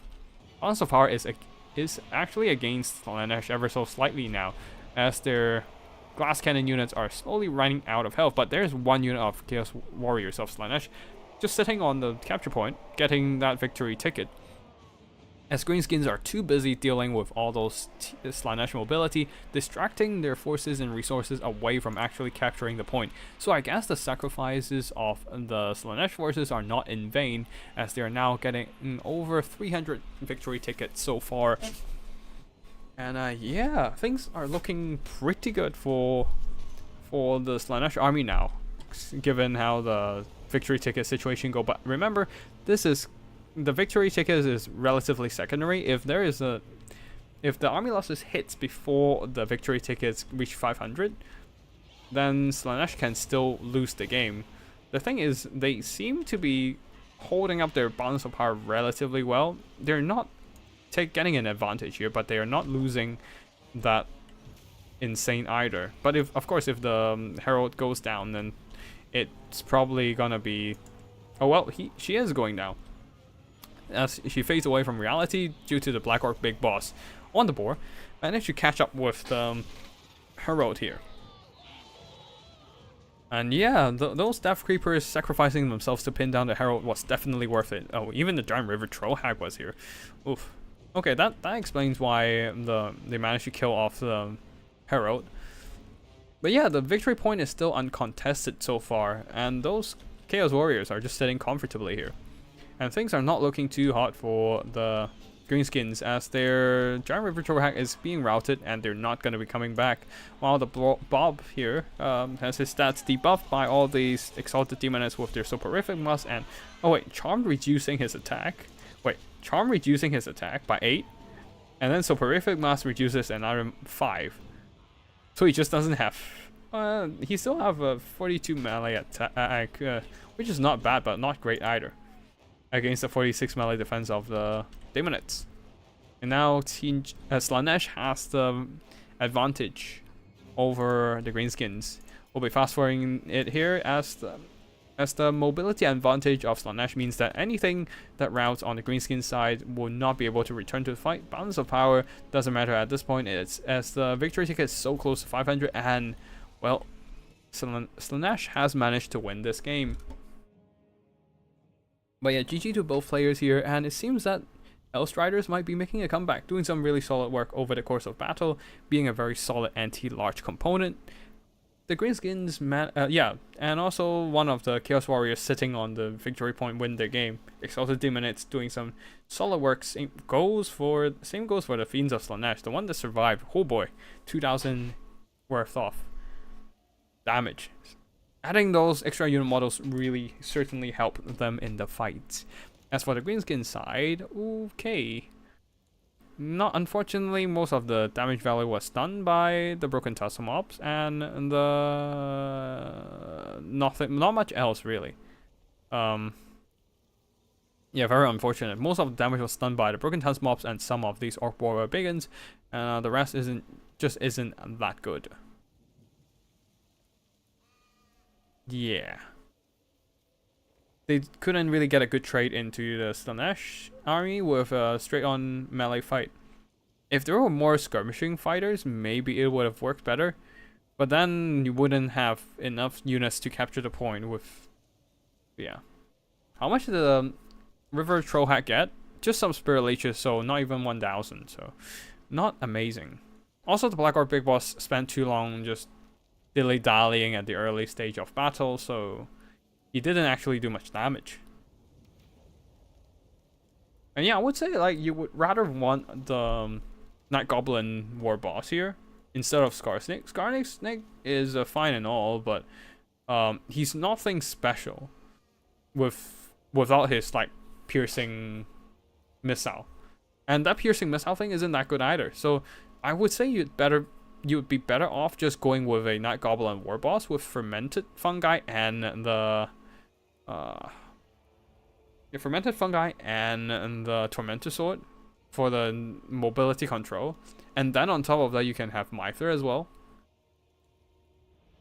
So yeah, just overall I wouldn't say Scarsnake is a great pick, but I guess this might. My biggest mistake was getting the Herald, letting the Herald get caught by the Broken Tusk mob. Yeah.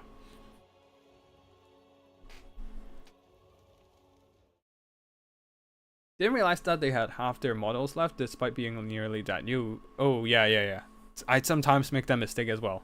The health doesn't necessarily reflects the fighting power of the unit, since it doesn't have a necessary correlation with unit models, so yeah. Definitely a point of concern, I would say, for me too. Right, Slaanesh versus, once again, the double Castellan. I don't think we'll see much double Castellan after this,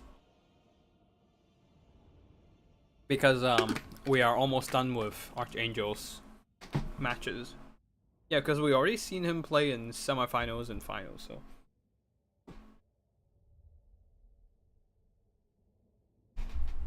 But yeah, for the Slaanesh army, for Borain going for 4 units of Devoted Marauders, plus 1 unit of Hell Scourge Warriors, 2 units of Slaanesh Spawn, and a bunch of Spawn Fury of Slaanesh. Yeah. 3 Slaanesh Furies and 3 Fiends of Slaanesh, leading the Army Herald of Slaanesh, which is pretty fast at 100 speed on the Seeker. Now on the other side of the battlefield, we have a Saucer Prophet of Death leading the army with Spirit Leech and Fate of Buna, and then a front line of Goblin Laborers, 3, 4, 5 units of Chaos Dwarf Warriors, 2 of them with great weapons, and 2 more units of Bull Center Renders, some very elite infantry front line, and a double magma cannon to launch their shots onto enemy infantry. Let's see how these once again armor piercing cannons do, as they have their missile damage flipped again between missile damage and armor piercing damage. So let's see how it goes.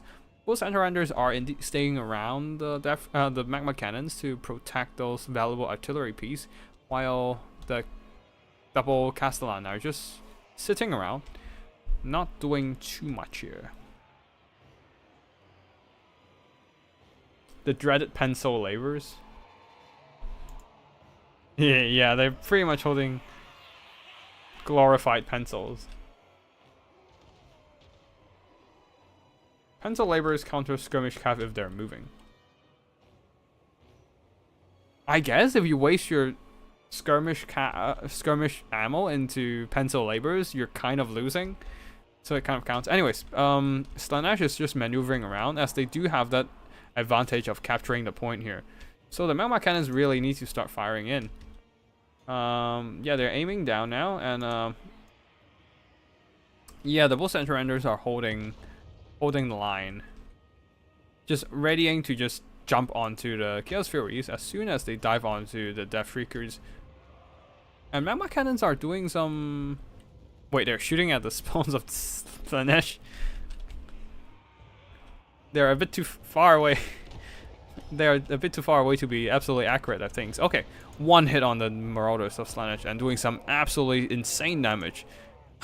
One third of the unit gone from that one shot. My god.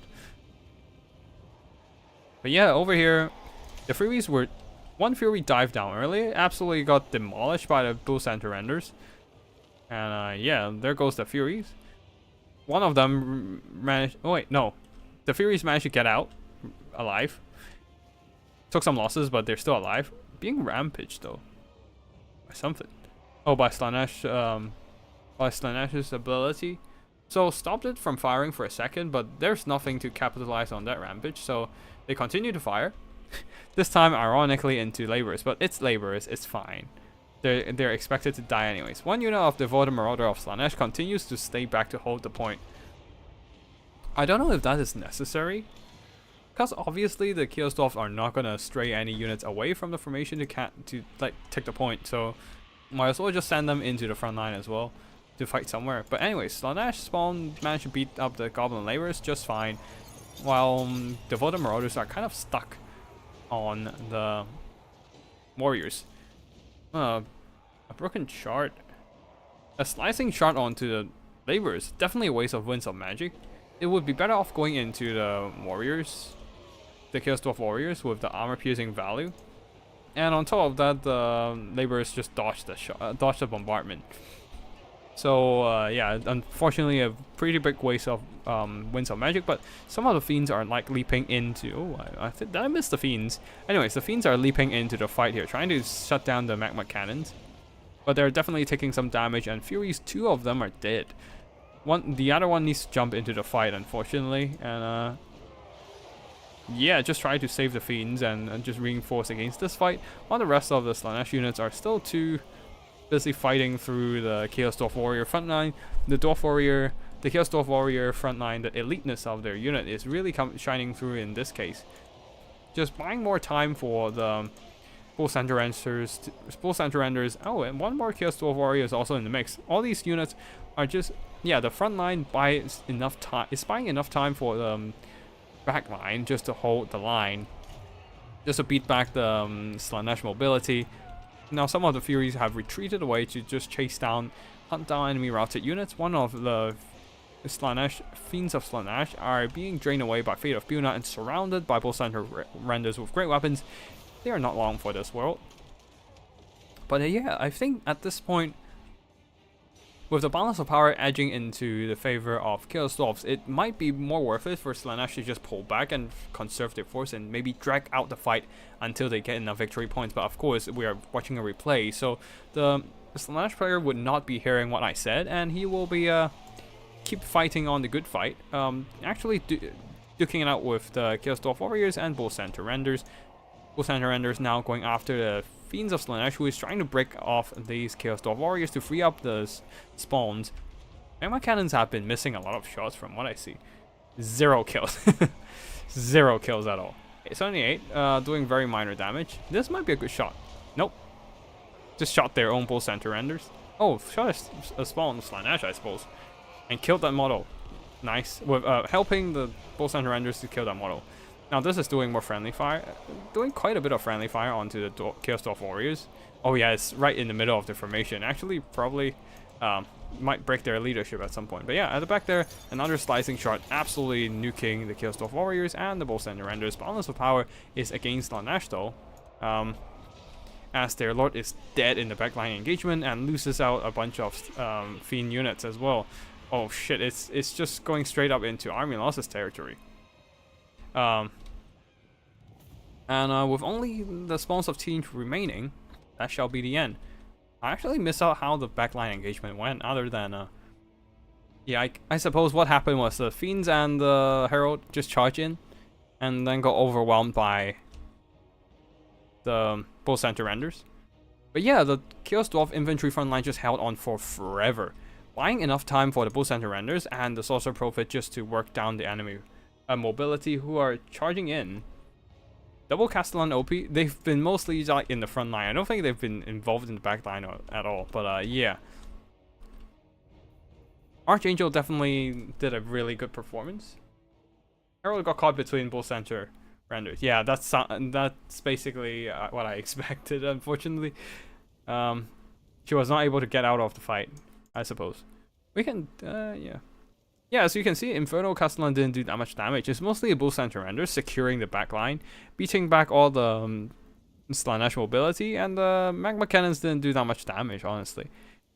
But yeah, really nice combo from the Chaos Dwarf here. Chaos Dwarf infantry holding the front line, and then the Sorcerer Prophet of Death, who also have direct damage spells, combined with the Bull Center Render, just dispatched the enemy mobility, who is trying to shut down the Magma Cannons. The Magma Cannons might not be much of a damage dealer, but they are good bait, forcing the Chaos Furies to go in, and also the Fiends and the Herald herself going in, trying desperately to shut down the artillery firepower. Alright, next up is Vampire Coast, Last Mohican versus Contrarian's Codex with Skaven. And Skaven got a bit of update, but I don't think we see any of the updated units here. Oh wait, no. Gutter Runners? These are Gutter Runners, so like they are recently updated with a bit less cost. But there are no Doom Flayers, so I'm a bit disappointed. Maybe a kit is on Doom Flayer. We shall see. Nope, a kit is on his wheel. And the Skavens are going with a King Zap Zap, Plate Claw Catapult, a bunch of Clan Rats holding the box here, and a couple Poison Wing Globadiers, plus more Clan Rats holding the box, and a lot of Vanguard deployed unit, Gutter Runners scattered all over the corners, and some Wolf Rats with poison, as for the leading army, a Kick Claw with Howling Warp Gale to lock down aerial units, and Flensing Ruin, very classic combo. As for the Vampire Coat side, also going yep, going for Luther Harkon, just like how he fought me. But we can also have a front line of Deckhand mobs, pistol mobs, just a lot of pistol mobs. A couple of Death Gods for that kind of anti-infantry fighting power to cut through the enemy chaff, and some animated hawks. There's also a Vampire Fleet Captain of Lord of Vampires with Drowned Dead and Invocation of Nehek. And yeah, that's it for the army builds here, other than Luther Harkon on the Death Shriek Terror guys. Oh, wait. Also, some Scurvy Dogs scattered over the battlefield, ready to just pounce on the Skaven box. But, ooh, this might be a big mistake for the Skaven player here. Jumping onto the Deckhand mobs like that? No, that's not what you want. I guess he's trying to delay the enemy advance here, but Wolf Rats has such piss poor leadership at only 34. One of the lowest leadership unit, outside of like peasant Skaven mobs, that sort of stuff. They're just instantly routing away from the enemy firepower and the fear caused by the animated hawk. So the Scurvy Dogs will comfortably chase the Wolf Rats off the map. And yeah, like Call Catapults trying to bombard the enemy formation, while the Gutter Runners are harassing enemy backline, doing some really good damage against the pistol mobs, but their ammo is quite limited, and only 12 ammo maximum. They can't actually do that much damage over the course of battle. I need to conserve the ammo into like valuable units, valuable targets. Not that there are much valuable targets overall, but yeah, still. They are also caught by the Scurvy Dogs, which is not great. This is, I think, Mohican and Castellan, Mohican and his opponent forgot about like the land battle, forgot the switch from conquest mode to land battle, but that's fine. Yeah, they told me about it, so it's fine. It doesn't matter that much. So we're watching a traditional land battles. I totally forgot about that. Yeah. Glancing Rune on Luthor. I would argue that calling Warp Gate would be a better choice here, just to lock him down and let the Ikixasa blast him in the face. But alas, it's too late as Luthor has dropped down and crushed one of the Ikixasa model. The Vampire Coast units are also moving in. Oh, Luthor is stuck. T-posing in the skies. He's just chilling on his mount, finally on the ground, not actually landing the hit onto the Ikixasa model. Play call catapults are not the humping animation. Trees should be destructible, but you know, that's more resources to like spend on making the map, so they're not gonna do that, of course. But yeah, they should not tank artillery shots like nothing. I do agree with that. But yeah, gutter runners killing off some of the handgun mobs and also dragging some scurvy dogs away. Two of them should be able to beat down one scurvy dog, but the main problem is the main formation of the Skavens here, as the Vampire Coast is really rushing in. They need to conserve their Poison Wing Globadiers to kill off the Death Gods, but some of them are being compromised by animated hulks. Clan Rats and Wolf Rats are moving up, hoping to screen away, but yeah, the mass of the animated hulks means that they can just simply push through. These Poison Wing Globadiers really need to back up and start shooting at Death Gods, which they are kind of trying to turn around and shoot, but they're also dragged into melee by some zombie mobs, so things are not great. The Skaven simply do not have enough resources to hold back the Vampire Coast push. Another Glancing Rune onto the VP blob, but remember, Luthor Harkon is indeed. Wait, he didn't bring the hunger. Okay, he can't heal in combat, but I suppose the Vampire Fleet Captain can heal him just fine, so he's fine. But Ikizapsap now keep firing at Luthor Harkon, but there's nothing to stop him from juking shots. A Death Freaker breath attack, not exactly the greatest breath attack, so not much damage. Death Freaker, Ikizapsap doing some okay damage to Luthor Harkon, but he does have missile resistance to tank the shots, so he is fine. Oh, he is on the Death Freaker rocket launcher. Oh, no, he's on Death Freak Terror Guys. That makes sense, because Death Freak Terror Guys have regeneration on their own, so yeah, Luthor Harkon doesn't need the hunger. He can't just heal himself by sitting there. So the damage he's taken, he can comfortably healing it back up. So he's fine. He's chilling. Poison Wing Globadiers are still trying to shoot, but there are not a lot of good targets to shoot anyways. Lamprey's Revenge is in the mix. Oh, I missed out that unit. But yeah, Lamprey's Revenge doesn't really care about the Poison Wind effect. And the explosion damage that Poison Wind Globadiers so rely on to do damage onto their opponents doesn't really work well into monsters' infantry. So yeah, the Lamprey's Revenge are handling themselves just fine. The Glancing Rune might be a bit more threatening, but it's not overcast. It'll be fine. Plus, they're also regenerating. So, Red Ogre's rushing in to stop the Death Guards from pushing, who is receiving a little bit of an invocation of the heck. Healing them up while the Ikixapsa crew is almost dead. Ikiclaw is desperately trying to stay alive and run away, but the rest of the army is falling apart all the way to the white line. The Death Gods are continuously pushing, zombie mobs are pushing, and yeah, this might be it. Scurvy Dogs are running back into here, and where are the Gutter Runners? They're still at the back there, duking it out with a bunch of dirt cheap pistol mobs, so they're not going to be earning that much value by the end of the day. Not even able to, yeah, they can't even earn back their own costs. Just fighting too much chaff in the fray. Lamprey's Revenge now using their shotgun blast to work down the HP of a Kickclaw, but Luthor Harkon decided to dive down and kind of block the shots. Once again, humping. I swear, this Death Freak Terror Guys has a thing for like Skaven machinery, just humping everything wherever he goes.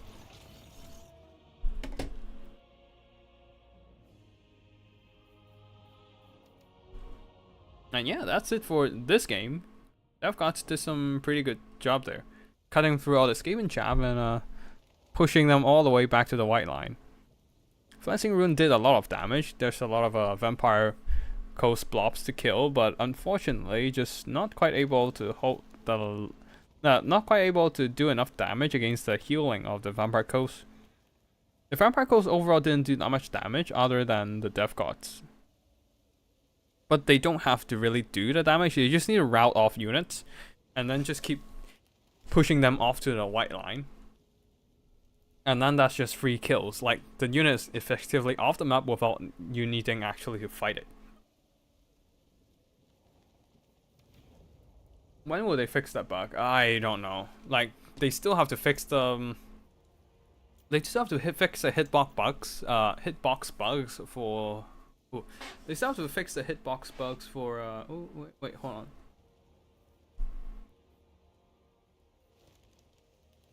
Wait, hold on. Where is the other Norscan fight that the green one sent me?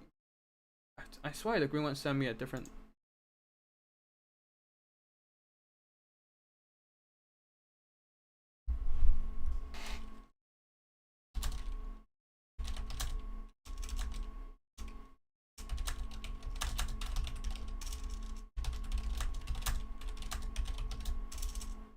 Okay, let me just quickly type some stuff and see if I can find the other replay from the green one, or if he has sent me a replay.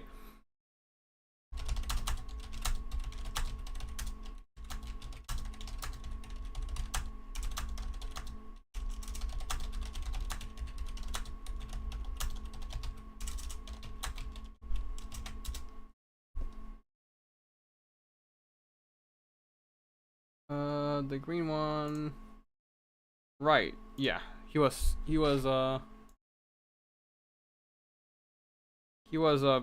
against the Pigman earlier. So, yeah, I think we have most if not all the replays at this point then.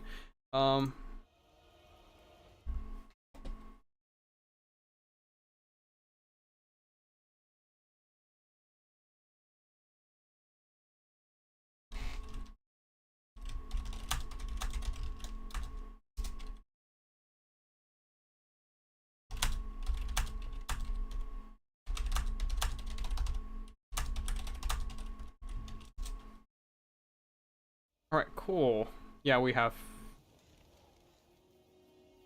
most of the replays now. Yeah, we have most of the replays. Next up, green one versus Auric Ral. Norska versus Tzeentch. Ooh, Frost Dragon. This might be risky because they have fire weakness. And Tzeentch does have a lot of firepower. Also, oh, Skin Wolves. Also a lot of... I would say in this matchup, Femir would be a better pick, since they can just tank those pink and blue horror firepower. And even eat blue fire just fine. But yeah, Wolfric is a risky choice. He is gonna take a lot of damage from blue fire spam, and he can't heal it back up. So I would argue Throg might be a better choice here. But damn, Norsca really needs some love. Damn it. Like, they don't have enough lore choices to deal with like all the different kind of scenario available to the other factions. But yeah, overall, the units are 3 units of Marauder Horsemen, 2 Frost Dragons. One of them, the Cold Voider, a front line of Marauder, and backed up by a few Skin Wolves with armor. Yeah, Skin Wolves with armor, using the armor to help maybe mitigate some shots from the Tzeentch firepower. And on the other side of the battlefield for the Tzeentch forces, a front line of Dangors, as usual, very solid Beastmen infantry, 3 units of Pink Horrors, one of them the Sour Guts, and a few units of Xantagors, and 2 units of Marauders at the back as well, leading the army Kairos Fate Weaver. Exalts a lot of change. And yeah, they're raining fire onto the Marauder Horsemen here, doing some noticeable damage overall. While the Javelins are just barely knocking off the shield of the Dangors. So not too great, and the blue fire is gonna do some pretty nasty damage here. And oh no, the Cold Voider got too close to the Pink Core, and they're taking some noticeable damage as well with the 25% fire weakness partially imbued. No, there's no War Flame impact. Okay, it's just taking 25% of fire. 20 fire weakness additional damage, I suppose. But yeah, Pink Fire already very effective against enemy infantry mobs like these Marauders, getting absolutely murdered by it. So the Frost Dragon will be returning fire with returning ice per se.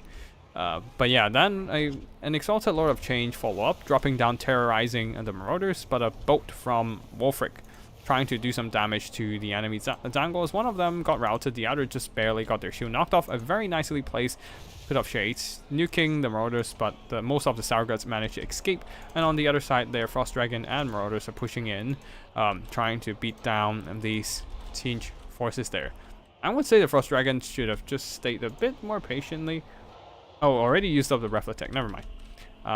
But yeah, Zandagors are piling onto the Frost Dragon. Wulfric is in the fray alongside some Skin Wolves helping out, but more Zandagors is here, and because they have armor piercing, the Skin Wolves are taking a ton of damage as their physical resistance and armor means nothing against the Tzeentch army with magical attacks and armor piercing with their Zandagors. More Skin Wolves are piling in, Marauder Horsemen are readying to shoot, but yeah, things are not looking too great for the Norskins as their mobility are taking massive damage throughout the time, and a bit of breath attack from the Frost Dragon though, trying to equalize this fight a bit, and Cold Voider managed to get back into the skies, taking relatively low damage. Balance of Power is still dead even, and Skin Wolves are still able to heal. The problem is, will Tzeentch give them a chance with the faster Zandagor mobility ready to just chase them off? Now these Skin Wolves are charging over to work down on the Zandagors, but oh, big miss from the green one here. Famir Balefine being caught out by a bunch of Zandagors, taking a ton of damage. But I guess he has been casting a bunch of spells so far and doing some pretty good damage. Yeah, 800 in value, not bad. Melkov's Mystifying Miasma draining the rest of the health away from the Zandagors. Now, Marauder charging into Zandagors, this is not great for the Marauders at all. You can see how quick they are being demolished by the Zandagors, while the rest of the Norscan forces might just have to start retreating. Balance of Power is slightly in favor of Tzeentch now, despite healing still available to the Norskins as their units. Oh no, these Skin Wolves being caught so close to the white line. Once they rout, they will be immediately pushed off the map. Something needs to be done to save them, but I guess the Norscan are too busy elsewhere, and no one is really in the position to help them, except the Famir managed to drop in Melkov's here, just trying to drain away the health of the Zandagors. But here comes the charge from the Exalted Lord of Change. He might be able to just terror route these Skin Wolves off the map. Wulfric and his friends are fighting back hard. Frost Dragon though taking more and more damage from the fire shots, flaming shots from the pink horrors. Now down to roughly a quarter of their health. They really need to start using up all their frost breath attack, especially the Cold Voider here. But it seems that they have their eyes locked on to the Exalted Lord of Change, with Wulfric dropping in that Hunter of Champions as well, really trying to snipe out the Exalted Lord of Change, but the bird model refuses to take any hits. Yeah, he's just not taking any hits. And both Wulfric and the Cold Warrior are just not doing any damage to it, and very unfortunate for the Norscan army here, as their Lord Snipe has completely failed. Finally, one hit onto the Exalted Lord of Change, but most of that Lord Snipe attempt has been a failure. And Balance of Power is significantly in favor of the Tzeentch army. That was a big pity there. Like, they could have done a lot of damage to the Exalted Lord of Change, but not sure if it's the bug or anything. He just refuses to take any hits despite two units attacking him, and on top of that, Hunter of Champions lowering his melee defense. Yeah, that was just unfortunate, man. I feel pain for the green one here as a fellow Norscan brother. But yeah, there are still a couple breath attacks, but I don't think they're enough to just reverse the fight here. Like, one-on-one, Wulfric is probably going to beat up the Exalted Lord of Change, but there's still so much Tzeentch forces around who can just easily comfortably sit on the capture point and wait for the tickets to fill up. So yeah, that is probably just going to be the end of it. As the Frost Dragons take more and more damage, they will hit army losses when everything routes. I'm not a big Norscan player, but Marauder Horsemen seem like a liability against Tzeentch. Can't get shot by blue. Can't fight Zandagors. Vulnerable to blue fire, etc. Yeah, I would agree. Tzeentch just have too much firepower for Marauder Horsemen. But I guess the point of them is being around to like skirmish down in the Tzeentch. They just need to like run ahead of Tzeentch and keep chucking javelins at them, and will do enough damage over time. So I would say the main issue I had with this build is the Skinwolf's armored. Like, they have been fighting long enough in the fight, but they are just too vulnerable to everything provided by Tzeentch. Like, their physical resistance get bypassed by an army with all of them with magical attacks, and their armors just get hard countered by Tentacles. Their only thing, their damage output, their anti-large attacks, is decent against Tentacles, but that's about it. Like, you're paying extra for the armor just for mitigating the pink horror shots. Might as well at that point just bring familiar warriors with heavy armor to mitigate the horror shots, and on top of that they have their missile resistance to each shot from anything really. Even blue fire doesn't do that much against them. So I would just cut out the Skinwolves and bring, or even cut out the Frost Dragon to bring familiars. But yeah, I do like the Frost Dragon combo, just not doing a whole lot in this one, unfortunately. And Shadow lore, as usual, a very solid magic lore, with Malkoff's Mystifying Way as well. Next up, ooh, this is gonna be painful. Oh wait, well, one last double Castellan, I suppose. Chaos Dwarf versus Wood Elves. Wood Elves is gonna be in a pretty rough spot here. I guess they are trying to use Archer Spam.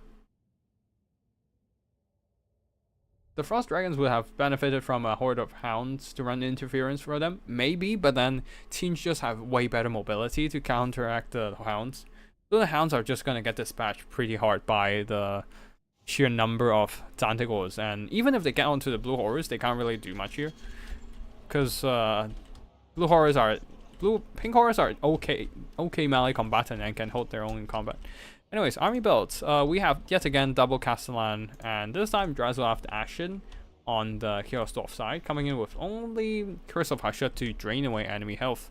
As for the other side of the as for the rest of the army front line of Chaos Dwarf warriors, for the sheer amount of armor and shields to block enemy shots, which will be a pain for the Wood Elves to deal with. Especially they have fire resistance, so yeah, Starfire shafts are not gonna be as good against them. Anyways, at the back there, Infernal Iron Sworn. That's going with a lot of heavy infantry and shields, which is something, funny enough, this is something that Wood Elf struggles to deal with their kite, because all the shields and armor means that they can shoot all their ammo and still not do enough damage to their enemy units. Essentially, especially with the Infernal Iron Sworn with super high base value leadership, they would just stay there and stand till the end of time. Yeah, Blazing Beers of Kazarak as well, Bazarak as well, just for their explosives, and a ton of Hobgoblin Cutthroats in the forest. Just going for it in terms of sheer numbers to try and win out on the melee push, and because they're wide enough to cover the almost the entirety of the map, they can just straight up. Oh lord, this is like a straight up line. Pushing all the way, pressing all the way into the Wood Elf formation. Like, how can they kite? They can move back to the edge of the map, and that's about it. The Chaos Dwarf will just keep pushing on. Oh, I can see how this is gonna be an effective tactic against the Wood Elves. Like, some of them can maybe try to squeeze through this bit, but at the same time, the Chaos Dwarf are just constantly compressing their area of movement, and in the end, they will just have an entire line of Chaos Dwarf just blocking them in the corner, slowly squeezing them in without anywhere to run. Kite sends 10,000 laborers to their death. These are Chaos Dwarfs, they don't give a damn. Anyways, for the other side of the battlefield, the Wood Elves, Glade Lord leading the army with Glade Lord leading the army with a bunch of Deepwood Scouts. One of them without shiver shots. No, two Deepwood Scouts with Shiver Shards, 2 Starfire Shafts Glade Gods, and 2 Way Watchers and 1 Hawkeyes of Drakira. So a lot of firepower and a few units of Glade Riders and Wild Riders to support them, protecting them from enemy mobility, Wild Hunters of Kurnos, but there are no enemy mobility to deal with them. Double Castellan already firing at the Glade Lord, doing some good damage. Pinning down Drazoaf though. Not sure what he can do. What else are gonna do against it? Oh, okay. Weight Watcher just firing in, trying to just snipe out Drazoaf before the Glade before he can do too much damage. Just trying to like snipe out the enemy Lord.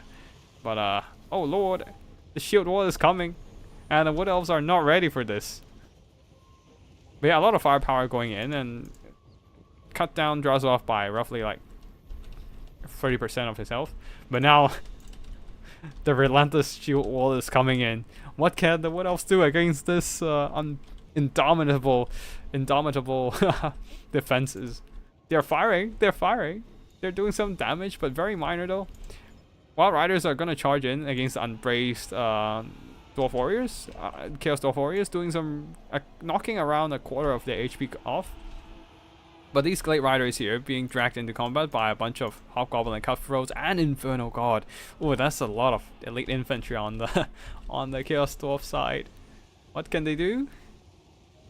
The answer is probably nothing. Weight Watchers are firing in, trying to just cut down the Chaos Dwarf Warriors, but their space to maneuver is slowly running out as the wall is coming. I might actually cast this one just because this is like the wall. Kite is going, but the wall is also driving them all the way backwards. There's nowhere to run. The wall is that long, like from one end of the battlefield to the other end, while still, yeah, there's no fruit rules or anything, so yeah, you can actually get as close to the white line as you want, and this is, I think, is a very valid tactic. Not necessarily legal in the fruit rules, but I think that's fine. But yeah, the Infernal Ironsworn are quickly catching up, and they are actually in range to chuck out their explosive. They just decided not to keep pushing forward and all that. And one of the Chaos Dwarf Warrior has broken off, but there's a second line of elite infantry moving up with their shields as well. Now the Weight Watchers are moving back, almost finishing off one Chaos Dwarf Warrior, but there are more laborers and all that moving in. There's a bit of psycho charging going on in the forest here, trying to work down the Infernal Gods and Chaos Dwarf infantry, doing some pretty good work so far, and a bit of shades from the Spellsinger of Shadows, trying to nuke this Infernal Ironsworn, doing some good damage. And yeah. Wait, hold on. Who is the Widow player? Sigos, right? Yeah, Sigos. Sigos doing a really good work in the forest so far, breaking off one Hobgoblin and Cutthroats, but at the same time, the Glade Riders and Wild Riders all took substantial damage being stuck in combat. Now the Wild Hunters of Kurnos are recharging into the Infernal Ironsworn, trying desperately to break them off, but it refuses to break. And, oh, never mind, they broke. But at the same time, Elves continues kite back, but the Blazing Beards and Chaos Dwarf Warriors are continually moving up. Another Curse of Hashut, draining the health away from the Glade Lord. Something needs to be done to heal her up, but there's only a Spellsinger of Shadows here, so no healing whatsoever. And the Infernal Castellan are in range to shoot. But Blazing Beards are being targeted. Ooh, a nice shot from the Arrows of Kurnos, taking some good health away from the Infernal Ironsworn. But over here, some Chaos Dwarf managed to catch up onto the Wood of Archers, the Deepwood Scouts, and there are no mobility in the position to run interference. Blazing Beards might actually get disrupted and run off, while there are more units of Goblin Laborers and just a ton of Goblin Laborers in the mix here, being charged by Glade Riders, hoping to just break them off before they can get onto the Archers. But yeah, Sigur's doing a really good work with us. Running stuff down, just cycle charging stuff with their mobility, trying to disrupt the enemy infantry advance, but with some of the mobility dragging his attention over to the other side of the battlefield, these Glade Gods unfortunately get caught by the explosive or the Infernal Ironsworn. They are on the verge of routing.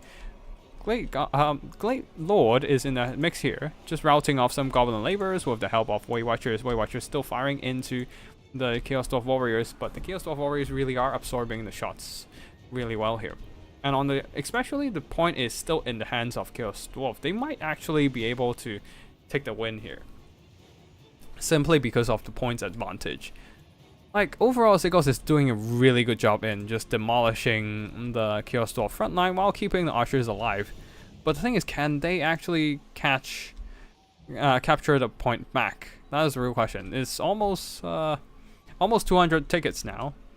And the archers are still here trying to kite away at the Infernal God. Way Watchers will have to just try their best to run away.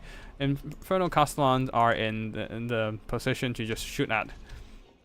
Just pick off health from the Spellsinger of Shadows, but the Hobgoblin Cutthroats and... Hobgoblin Cutthroats here are a main concern for the Wood Elves. Can they break them in time with a bit of Psycho Charging from the Wild Hunters of Kurnos? We shall see. Even if they can break those Cutthroats, I don't know if the Deepwood Scouts and Way Watchers are fast enough to move all the way back here to capture the point. But yeah, Spellsinger of Shadows are moving over. They might need to drop a Pit of Shades or something. Or a Melkoff's works too. To just work down those Chaos Dwarf units.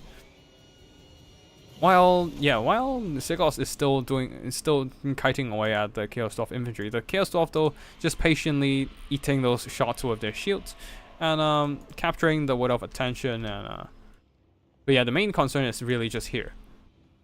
Now that there are more Goblin Laborers and even the Blazing Beards and Chaos Dwarf Warriors are in the mix here, trying to just secure the capture point long enough for their army to secure victory as well.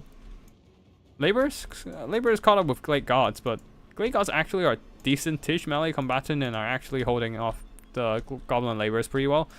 And the kite drags on this side. Wild Hunters of Kurnos actually managed to break multiple units in the vicinity because some of the Laborers are so weak they start routing, and once they rout, other units rout, and that led to a train rout on the capture point here. And the Wild Hunters of Kurnos managed to secure it. Not securing the capture point yet, but at least push off the Chaos Dwarf forces away from the capture point. But the Infernal Castellan is indeed working out for the Chaos Dwarfs. The Wood Elves are just too far away from capturing the point here. They really need to just run those Deepwood Scouts over. Now that they're out of ammo, they're just needed as like bodies to capture the point. While the Wild Hunters of Kurnos cannot afford like staying on the capture point because they will just get shot by the Infernal Castellan. Even the Glade Lord have to like go into the fight just to like tie down the Castellan from shooting. Oh, Spellsinger of Shadows is moving in though. Oh, the Blazing Beards having the last couple volleys of explosive. This is bad. Just blowing up a bunch of these Wild Hunters of Kurnos, and yeah, the Wood Elf archers are just desperately trying to move over and capture the point, while the Spellsinger of Shadows draining the last bit of health away from the Infernal Iron Swan. Nope, they held on and chucked in some explosives. Now the Wood Elves are coming in trying to resecure the point, but it might be too little too late. Goblin Laborers are moving up just to intercept them long enough for them to be held off the point. And that shall be a capture point victory for the Chaos Dwarfs. Very nicely done from both players. Sigos had a really good play with his archers, patiently kiting off the shield wall, but unfortunately losing out on capture points because of the kiting approach. So yeah, even kiting is definitely a viable strategy. You just need to make sure you can secure the capture point in time, because if you spend your entire game trying to kite, you just don't have the resources in place to capture the flag.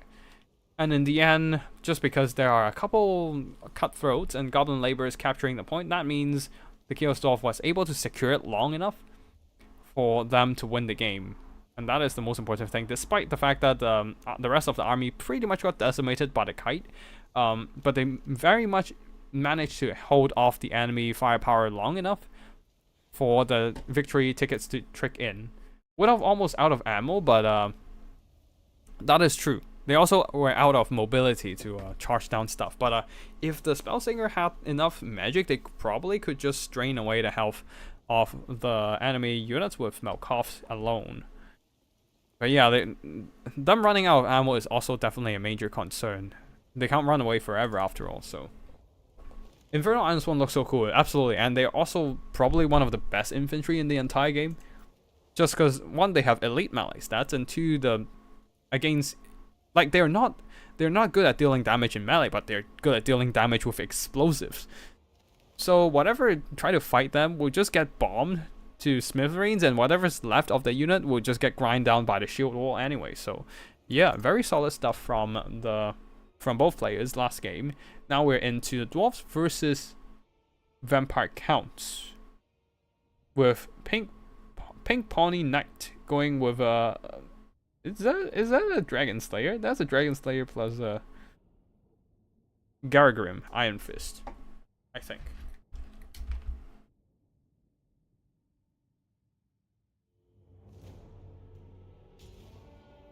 Alright, army builds. We're still on the same map though, so let's slow down a bit.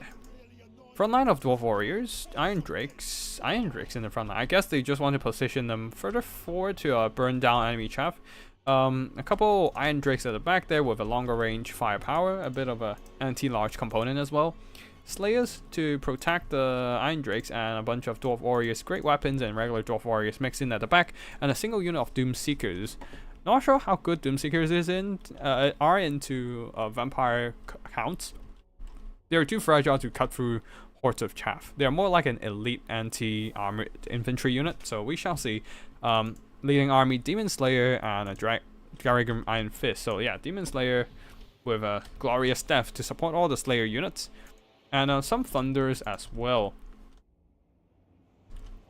And for the other side of the battlefield, we have some Hex Raves, as the Vampire Counts are coming in with a newly buffed Ethereal unit. They have better melee stats now, so they'll perform better in combat, and perhaps might actually be good against the Dwarfs, who are very much reliant on their heavy armor to protect themselves. Now, as for the front line, a ton of zombies and Konigstein Stalker with their poison attacks. And yeah, just a ton of chaff, and a couple Unholy Lodestone to provide that healing, stacking on top of a Mortis engine, and then in the skies, a bunch of Var guys, providing a bit more anti-armor component. Oh, Black Coach in the forest. Maybe perhaps they will be worth it with the Chariot buff. We shall see. I don't see anything game-changing with the Chariot buff. Like, they perform decent, but nothing too groundbreaking for them or anything. So I probably will still not be using Chariots much in combat, but we shall see. 2 White Kings, and they're supported by Isabella von Kostheim, which has the Blood Chalice of Bathory. It's basically an Overcast Regrowth as an item. It does have unlimited uses though. Excuse me. It does have unlimited uses though, so it is quite handy indeed. Just a very long cooldown time at 120 seconds. Master of Beguilement to lower enemy attack, and that's it. So yeah, that's it. Let's just get the battle started here. And White Kings do have the Potion of Strength to grant themselves more weapon strength to beat down enemy units.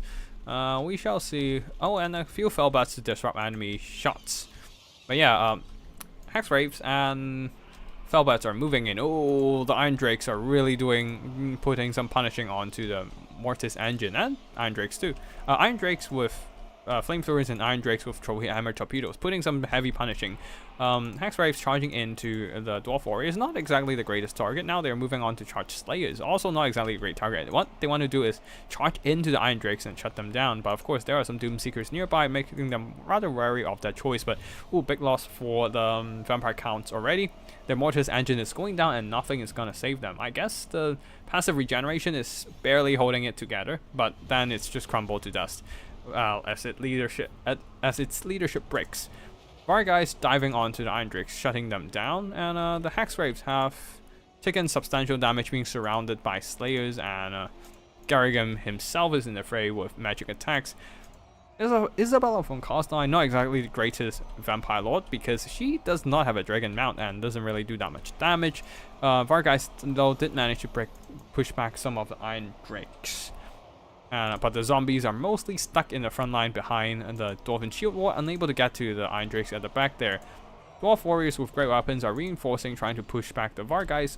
Hex Raves really need to just walk around and start running down these routed units, but Black Coach got caught by the Demon Slayer for a bit. But let's see how it performs against the Iron Drakes. Doing a decent charge, just running straight through the unit, but because of the lack of unit models, the impact damage isn't that great. Only a limited amount of models got hit. Okay, this is a better charge now. Just running through the unit, doing a bit more damage. But yeah, let's Overall, the frontline fight is not going in favor of the Vampire Counts at all. They just don't have that kind of quality to deal with a front line of shield wall and anti-large slayers when the Var guys are getting cut down in droves. Zombies are being summoned onto the Thunders here by Isabella von Kostheim, but a flamethrower should make short work of them while Thunders are trying to move out of the way. Dwarfs are getting the upper hand in this engagement for sure. Doomseekers are cleaving apart the enemy infantry. They're being overwhelmed a bit, taking noticeable damage, but it's fine. They will survive. Also, the glorious death keeping them alive for sure. At the back there, Vargas are slowly running low in health, being swarmed by Dwarf Warriors, and Garagam is just holding out just fine. One of the White King is performing fine, but I suppose the other got beaten up by Garagam. Oh wait, no, the other one is in the process of getting beat up by Garagam. So there's that. Dwarf Warriors are holding against Zombie, Chaff, and Conic Stalker just fine. And a bit of implication of the hack for the Var guys at the back. The victory tickets are in favor of the Vampire Counts though, since they do have the victory point, the capture point. But it's slowly ticking up into the Dwarfs direction because the Vampire Counts don't have any troops in the vicinity to capture the point. All their chaff is running low and are being eliminated, and the Hex Waves are on the other side of the map, too far away to help. Corpse Carts now being demolished by the Demon Slayer. Demon Slayer doesn't have much armor piercing, but Corpse Carts doesn't have much armor either, so this is a perfect engagement for him. With the Slayer support, well, there goes the Unholy Lodestone, and I think at this point we can conclude that the Dwarfs are winning this one, simply because they can capture the point. And the Vampire Counts really don't have any way to move them off the point. Like, all of these guys are Slayers, they are unbreakable. You need to kill them entirely, or just swarm them with enemy zombies to outweight them on the capture point to actually overcome them. So yeah, I think that we can just fast forward to the end here. As the rest of the Var guys are actually eliminated, zombies are moving up, but these are summoned, so they're gonna disappear in a second. White King slowly being cut down by the Doomseekers. Another thing about Doomseekers is that they are very good foot character killers, or even non-foot characters. They're just good character killers because of how good they are in combat. 55 baseline, 54 attack, baseline 48 defense, plus armor piercing, and 55 weapon strength. Most of the armor piercing, they're really good. They're just really good overall. And on top of that, they have ward save. That is available once they activate the wards of Grimnir. To be fair, they need a lot of kills to fully activate it. Like you can see, they had 110 kills and still only 7%. Still only, yes, 37% of intensity. So not exactly the easiest thing to activate. They need like shit. They need like 300 kills to fully activate it. But still, every little bit helps, I suppose. But yeah, Hex Waves are still cycle charging. Conic Stalker are still in the mix, but I don't think it matters at this point. The Dwarfs can just sit on the capture point and call it a day, basically. And even if they don't do that, the Vampire Counts just don't have enough killing power to like cut through everything remaining on the field. Man, that battlefield will stink. I guess there's rotten flesh, so yeah, that will stink for sure. Trying out new chariots with him. Yeah, I kind of missed the performance of the Black Coach. It probably got bogged down in melee combat and got killed. I think that's what happened. Because what happened? Don't think he did much. He definitely didn't do much. I think what I often a mistake I often make is that I use chariots and I just charge them in and forgot about them for 2 minutes. By the time I look at them again, and they're down to the last 10% of HP, barely alive, and struggle to push through like an infantry blob, which is why I don't incline to use chariots either way, unless it was against dwarves back in the days where white lion chariots are kind of an OP thing. But yeah, our guys did some good damage. This one did some good damage against the Iron Drakes, I suppose. But they one of them get into the back line and run down some missile units. But that's about it for them. Isabella from Castine unfortunately didn't do much here. White King put up a decent fight. They're cheap, so they did earn back their value. Another Vark would have done a lot better than the coach. Absolutely. Absolutely. Coach, it's a single entity that takes forever to charge up its abilities. And so most of the battle you wouldn't be able to use it in full strength. Gorbius Chariots do fuck. I do agree with that. But it's very expensive. You can only bring so many of them. But yeah, Hexwaves actually did a solid job here. I don't think they managed to earn back the value, but I think I might use more Hexwaves if I ever use Vampire Counts. But overall, for the Slayers did a lot of work here. These regular Slayers cutting through a ton of chaff. Like even with their fragility, the Slayers can still put up a really good fight against hordes of chaff because of their solid melee stats. And because they're dual weapons, I think they have a little bit more attack speed than the rest of the regular sword, axe and shield unit or two-handed weapon unit. So they did some really solid work overall. Eindrik's also absolutely nuking that Mortis engine early. That's why you don't really want to bring Mortis engine against Dwarfs, because they have so many missiles, making sure that your Mortis engine won't survive longer than 2 minutes on the battlefield, unless you don't bring them into battle. But that's basically losing the point of bringing a Mortis engine at all. So yeah, I would advise not taking Mortis engine into the Dwarf matchup. But yeah, I don't think the Black Coach did much other than like charging down a couple. Been having a hard time bringing it anywhere, to be honest. It's an absolute necessary to be brought against the Nurgle army. It's so big and slow, but it does have a Mortis engine effect, which is very nice. And if you're playing with Heinrich Kemmler, you can check his you can stack his Chaos Tombblade healing with the Mortis engine. Unholy Reliquary ability, which is also a passive heal aura, and then you stack it on top of Master of the Dead, which is also available on Heinrich Kemmler, and then you stack on Unholy Lodestone on top. That's like a ton of healing available to the surrounding blob and can heal through a lot of damage. And also it's if you can keep it alive from enemy missiles or disrupt enemy... Unholy Lodestone, the corpse card. But yeah,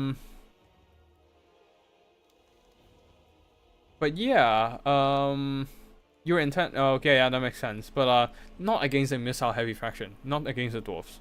The Dwarfs have too many good missiles against it. Like, I would maybe bring it against Lizardmen. If they bring a bunch of mass infantry, like it's decent in the right scenario, but right now there's just too much missile threats for it to be viable. And yeah, Vargas is probably just better to disrupt missiles. Tzeentch versus Dwarfs. I guess that's why we don't see Dwarfs here. Tzeentch is probably gonna beat it. Oh, it's Elric Rao. Okay, yeah, that's probably why. Similar build though. Similar build. Just that they switch out some of the Doomseekers with cannons and then less Slayers as well. Okay, just drinking some water, staying hydrated. It's hot and it's dry, so. Alright, for the Dwarf Army build, pretty much same build. Demon Slayer, no Garagrim. Just to take the just to squeeze out some funds for 3 cannons, but the map has too much vegetation, so this is not great for the Dwarf artillery. But on the other side, the Tzeentch has a much more mobile artillery in the form of a single soul grinder.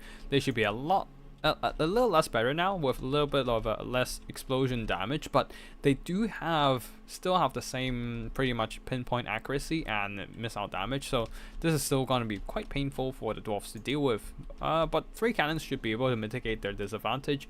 Multiple Zangors already deployed in forest, ready to just march up to the victory point and capture it.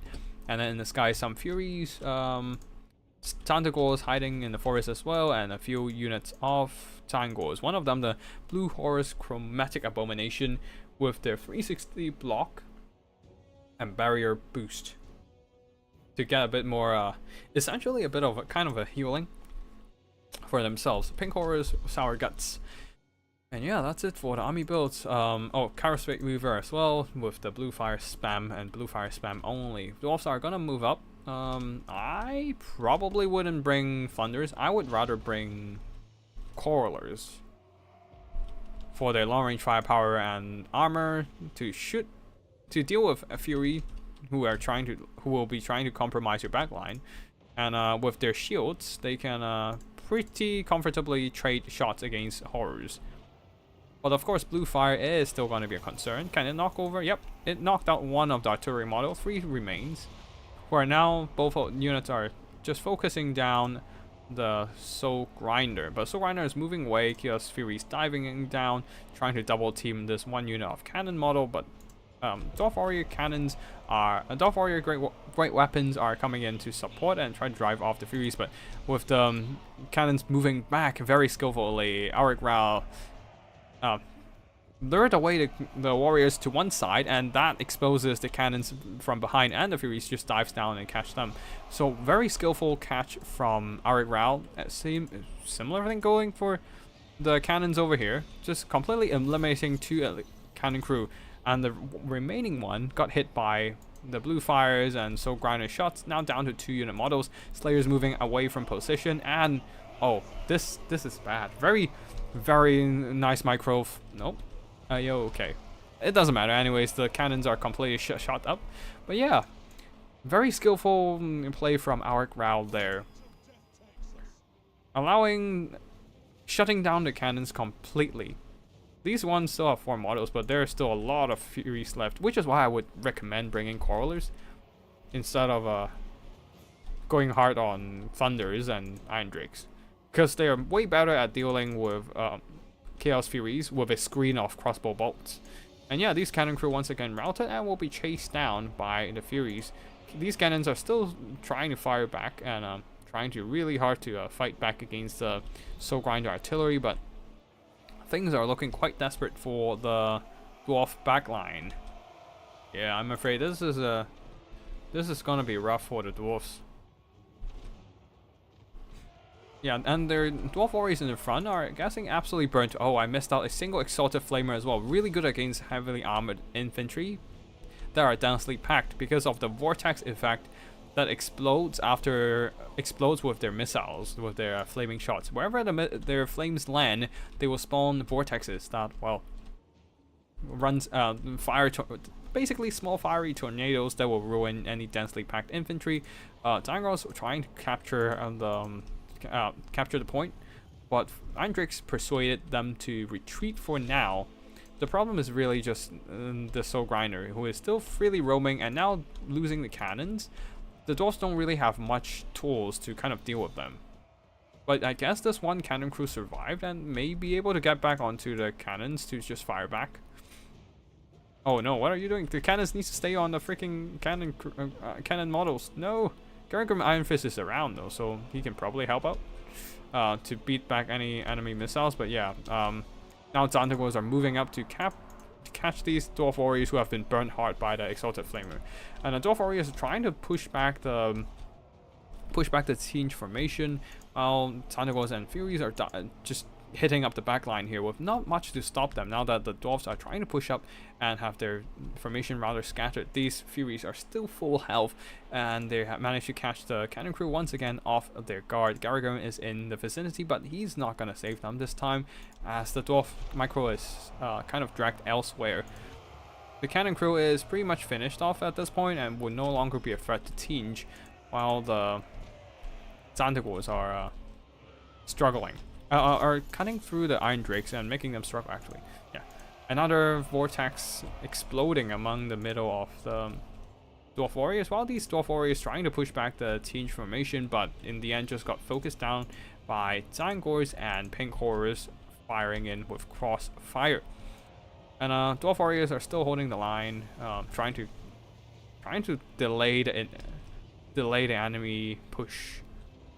And Iron Drakes, these ones got caught by the Furies as well. I suppose the not so tight formation of the Dwarfs really biting them in the back here, as the mobility of Tzeentch are able to easily catch them out. Yeah, I probably wouldn't bring flamethrowers, and instead just bring multiple Quarrelers to shoot the Furies before they can even have a chance to close in. But even then, it's gonna be a hard time to like protect your back line from so much mobility. But I would definitely say Quarrelers is a better way to go than Flamethrowers, and definitely not. Great Weapons might be a decent pick still, but yeah, it's just Iron Drakes is too expensive. I would bring more Miners, which are slightly cheaper than Chaos Dwarf Warriors with shields and great weapons, and then bring a ton of Quarrelers to shoot at stuff, and a couple Dwarf Warriors with shields to block shots and stuff. But yeah, I think Dwarf Warriors are still contesting the capture point, especially with the explosive charges, like reinforcing. They should be able to beat back these Tangos just fine. The question is, can they hold on long enough for the victory tickets to matter? Slayers here still protecting the Iron Drakes, and wait, what? Oh no, that's a big drop off the tier 3 army ability, and also the lockdown from the Gaze of Fate. Oh, say goodbye to these Slayers. And yeah, the bombardment is wrecking the Slayers. It's a prolonged bombardment as well, so yeah, it just keeps raining in. But yeah, definitely a decent. I would probably wait for slightly later in the game, actually, to use this ability, because the dwarves are gonna have to sit around the command point, the capture point. So just wait for them to like just wait for them to consolidate their formation around here, and then drop a big bomb to nuke them all. That will probably be a better choice. And also, it's very important to keep the Slayers alive, because that's the only thing that is gonna prevent you from army loss, like from losing from army losses, which will buy you time to like keep the capture point secured. But right now, it seems that Tzeentch is slowly sneaking some Tangos into into the capture point.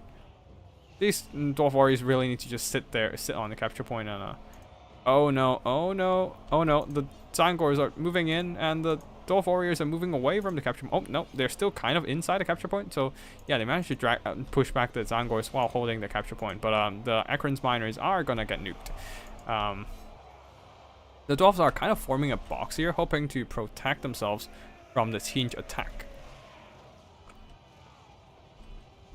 But the Tzeentch are the Iron Drakes are doing some good work against Kairos, putting him into a very dangerous hit point level, while the Dwarves are kind of barely holding.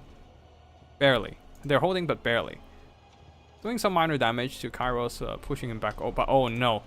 Here's an influx of just a ton of Tzeentch forces trying to really capture the point from the Dwarves. The Soul Grinder is also moving into position, and Garagrim plus the Demon Slayer are not really in the position to intercept, so oh no, the Dwarf Warriors are being recharged by the giant monster and will be terror routed without these infantry holding the line. Yeah, this is why you really need the Slayers and the Dwarf Warriors to move into the box here, because now Tzeentch can move their infantry over to capture the point, and the Dwarves have nothing to protect it. Leaving the box at the back trying to protect it might have been a big mistake here. Oh, the Demon Slayer is getting hit hard. Glorious Staff doesn't really matter right now because, well, he's not even close to dying. So the not dying thing would not matter at all. But yeah, I think the Dwarf would have had it if he just pushed the units over to capture the point. But right now, with all the Sour Guts and all that holding the point, he doesn't have enough resources to resecure the point from Tzeentch. Yeah, leaving the units at the back there trying to shoot at Kairos and all that might have doomed Dwarves here, as Tzeentch has comfortably captured the point and Dwarves do not have the resources to win it back. If they could stay on there and keep the capture point in their own hands, that would have been an easier task, but alas, that is not happening here, and with less than 40 points left, they lost the point, and that shall probably be victory to Tzeentch, as the last of their units are being worn down by the rest of the Tzeentch units. Just having too much resources left for the Dwarves to cut through. They are still unbreakable Slayers, so they will fight to the bitter end. But the points are not going to are not going to the dwarf side, and Tzeentch just kind of cycle charging them to death with a bit of missiles coming in here and there. Yeah, Demon Slayer tried its best, leaving Gargarim alone, and now Blue Fire Spam is gonna kill him. With cycle charges from single entities, even the Exalted Flamer of Tzeentch is in the fray. But yeah, GG. Oh, see you again in DAD. I'll catch you later, and feel free to join our tournaments whenever you have time. Alrighty, that is the end of this one. Oh shit, we've been streaming for 4 hours. We have a lot of battles to cast after all. But yeah, very good game from both players, but unfortunately leaving the dwarf box behind the capture point instead of standing on it might have doomed the dwarfs there. Andrex did, the Warhammer torpedoes did manage to earn back a lot of value, partially shooting at Kairos by just standing there at the back and just shooting at him from afar, and also doing some really good damage to the Furies. Just that unfortunately, yeah, the dwarves had a chance, but they let it slip, unfortunately. But yeah, very good micro from Alric Rao there, using the Furies and the Senegals to really pick away at the dwarf formations and luring the defenses out of position for the Furies to just jump on and eliminate the cannon fire, which might have been one of the main key of why Tzeentch can win this battle here, as they don't have to worry about the long-range firepower of the dwarfs anymore. So yeah, very good game from both players, and Soul Grinder did some solid work. Exalted Flamer nuked all those dwarfs, and Zandergos, solid work with the AP value. Alright, one last battle for the day, and we'll be ending on the green one with the Norscan army versus Pigmen as Khorne, and I believe there is a mammoth somewhere. No? Wolfric the Wanderer just on his horse. Okay. With Cold Voider and 4 Skin Wolves with armor. So let's see how it goes here. Oh, and a Shadow Caster. Oh, is this? Oh yeah, there's still capture points. Okay, we good. We good.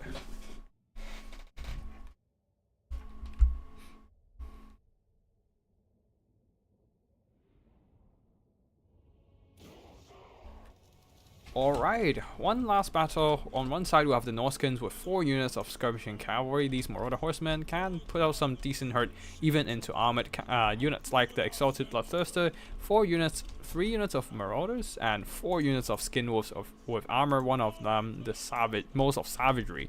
Cold Voider and Wolfric leading the army with support of the familiar Bale Fiend with Pit of Shades and Malkoff's Mystifying Miasma. Not sure how good they are against the Khorne army now that they have 35% of spell resistance instead of 15 and 25 from before. Now for the Khorne army, Spawns of Khorne. Oh, these guys are going to be so vulnerable to javelin shots, but at least they're unbreakable and has frenzy, so they're super solid damage dealers. Furies, a bunch of Furies in the skies with Exalted Bloodthirster. And then on top of that, Chaos Warriors of Khorne with dual weapons, making sure they can cut through those Norscan Marauders. And even Marauder champions, they can put up a good fight as well with their anti-infantry and armor. Now on the far side here, Cold Voider and Marauder Horsemen might be able to catch these Chaos Warhounds, but Bloodthirster is coming in and Cold Voider is deciding, you know what, I'm not going to be fighting that, so Marauder Horsemen are backing out, and Cold Voider just avoiding combat as well. These Marauder Horsemen did get caught by Chaos Warhounds, but with more Marauders piling in, 2 Marauders can win out against a single Warhound in a fight. But yeah, Cold Voider did take a hit from the Exalted Bloodthirster, so quite unfortunate there. But the Norscan also did get a win by repelling the Chaos Warhounds. Now the Warhounds trying to go after the routed Marauder Horsemen, but most of Savagery are closely behind, trying to drag them into combat and force them being dragged into like melee. But yeah, overall, the Norscan are in a pretty comfortable position. Oh no, it's a not too damaging boat. Oh, I guess it's because of the armor on the dual weapon warrior, so that mitigates some of that boat damage. And oh, there's also Karanak going after the characters here. He's trying to go after the Bale Fiend, but Bale Fiend 65 armor, not too much. So yeah, it's not bad. Yeah, it's a decent enough target. But here comes the Skinwolf's Armored coming in to deal with him. That's a lot of anti-large, and Karnak does not want to stay in that fight. Bloodthirster is coming in, considering helping out. But Hunter of Champions, Karnak, getting a taste of his own medicine. He can't actually... he can lock down enemies, but enemies can lock down him too. And he is forced to drop in that Fleshhound Summon to bail himself out. Cold Warrior jumping in, Bloodthirster jumping in, Mouths of Savagery jumping in. This is a big pitched engagement. Karnak is still in the fight. Spawns of Tzeentch? Khorne helps in as well, but the summoned Fleshhounds are absolutely demolished by the Norscan forces. That's a lot of effects in here. Let's just put in a little bit of cinematic view as the Bloodthirster was literally standing on top of the head of the Cold Voider, doing a lot of solid damage to the Frost Dragon. Overall, the Norscan are losing on the front line, but the Bloodthirster is taking so much damage from the concave of Javelin Fire. Exposing himself to so much Javelin Fire, this might be a big problem, especially when he's getting hit. Yeah, as the Mouths of Savagery are gnawing and clawing at his knees.